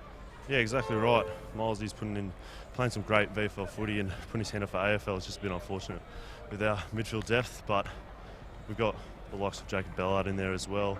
We've got Brewer in there. We got him from Grewer, we got him from Brizzy, and we got some great midfielders in there, so they definitely put up a good fight, and so did Port as well. So. And talking about putting your hand up for an AFL spot, I thought you played a fantastic game today, and you certainly did that. So more of that throughout the season, mate, and you might get that opportunity. Thanks a lot. Thanks again for joining us on VFL Live. Go on and celebrate with the boys. And thank you to you, Glen Hill. Thank you to all of our listeners on Aussie Digital. Pleasure to be back with you on the wireless. We hope you've enjoyed the coverage. It's been a resounding win for Richmond. Essendon by over 100 points against Frankston. Collingwood by over 100 points against the Blues. And Sandy lead by 14 points against Footscray. We'll see you next week.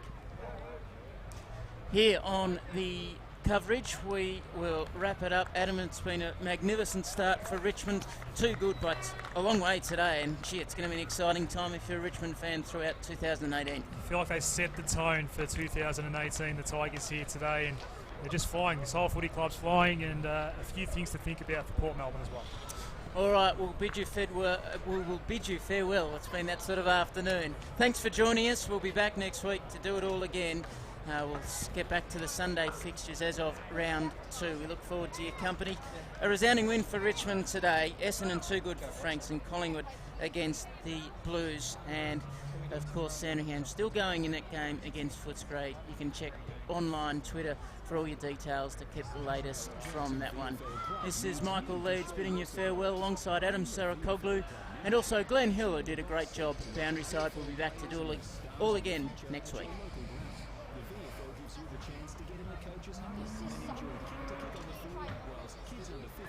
Yeah.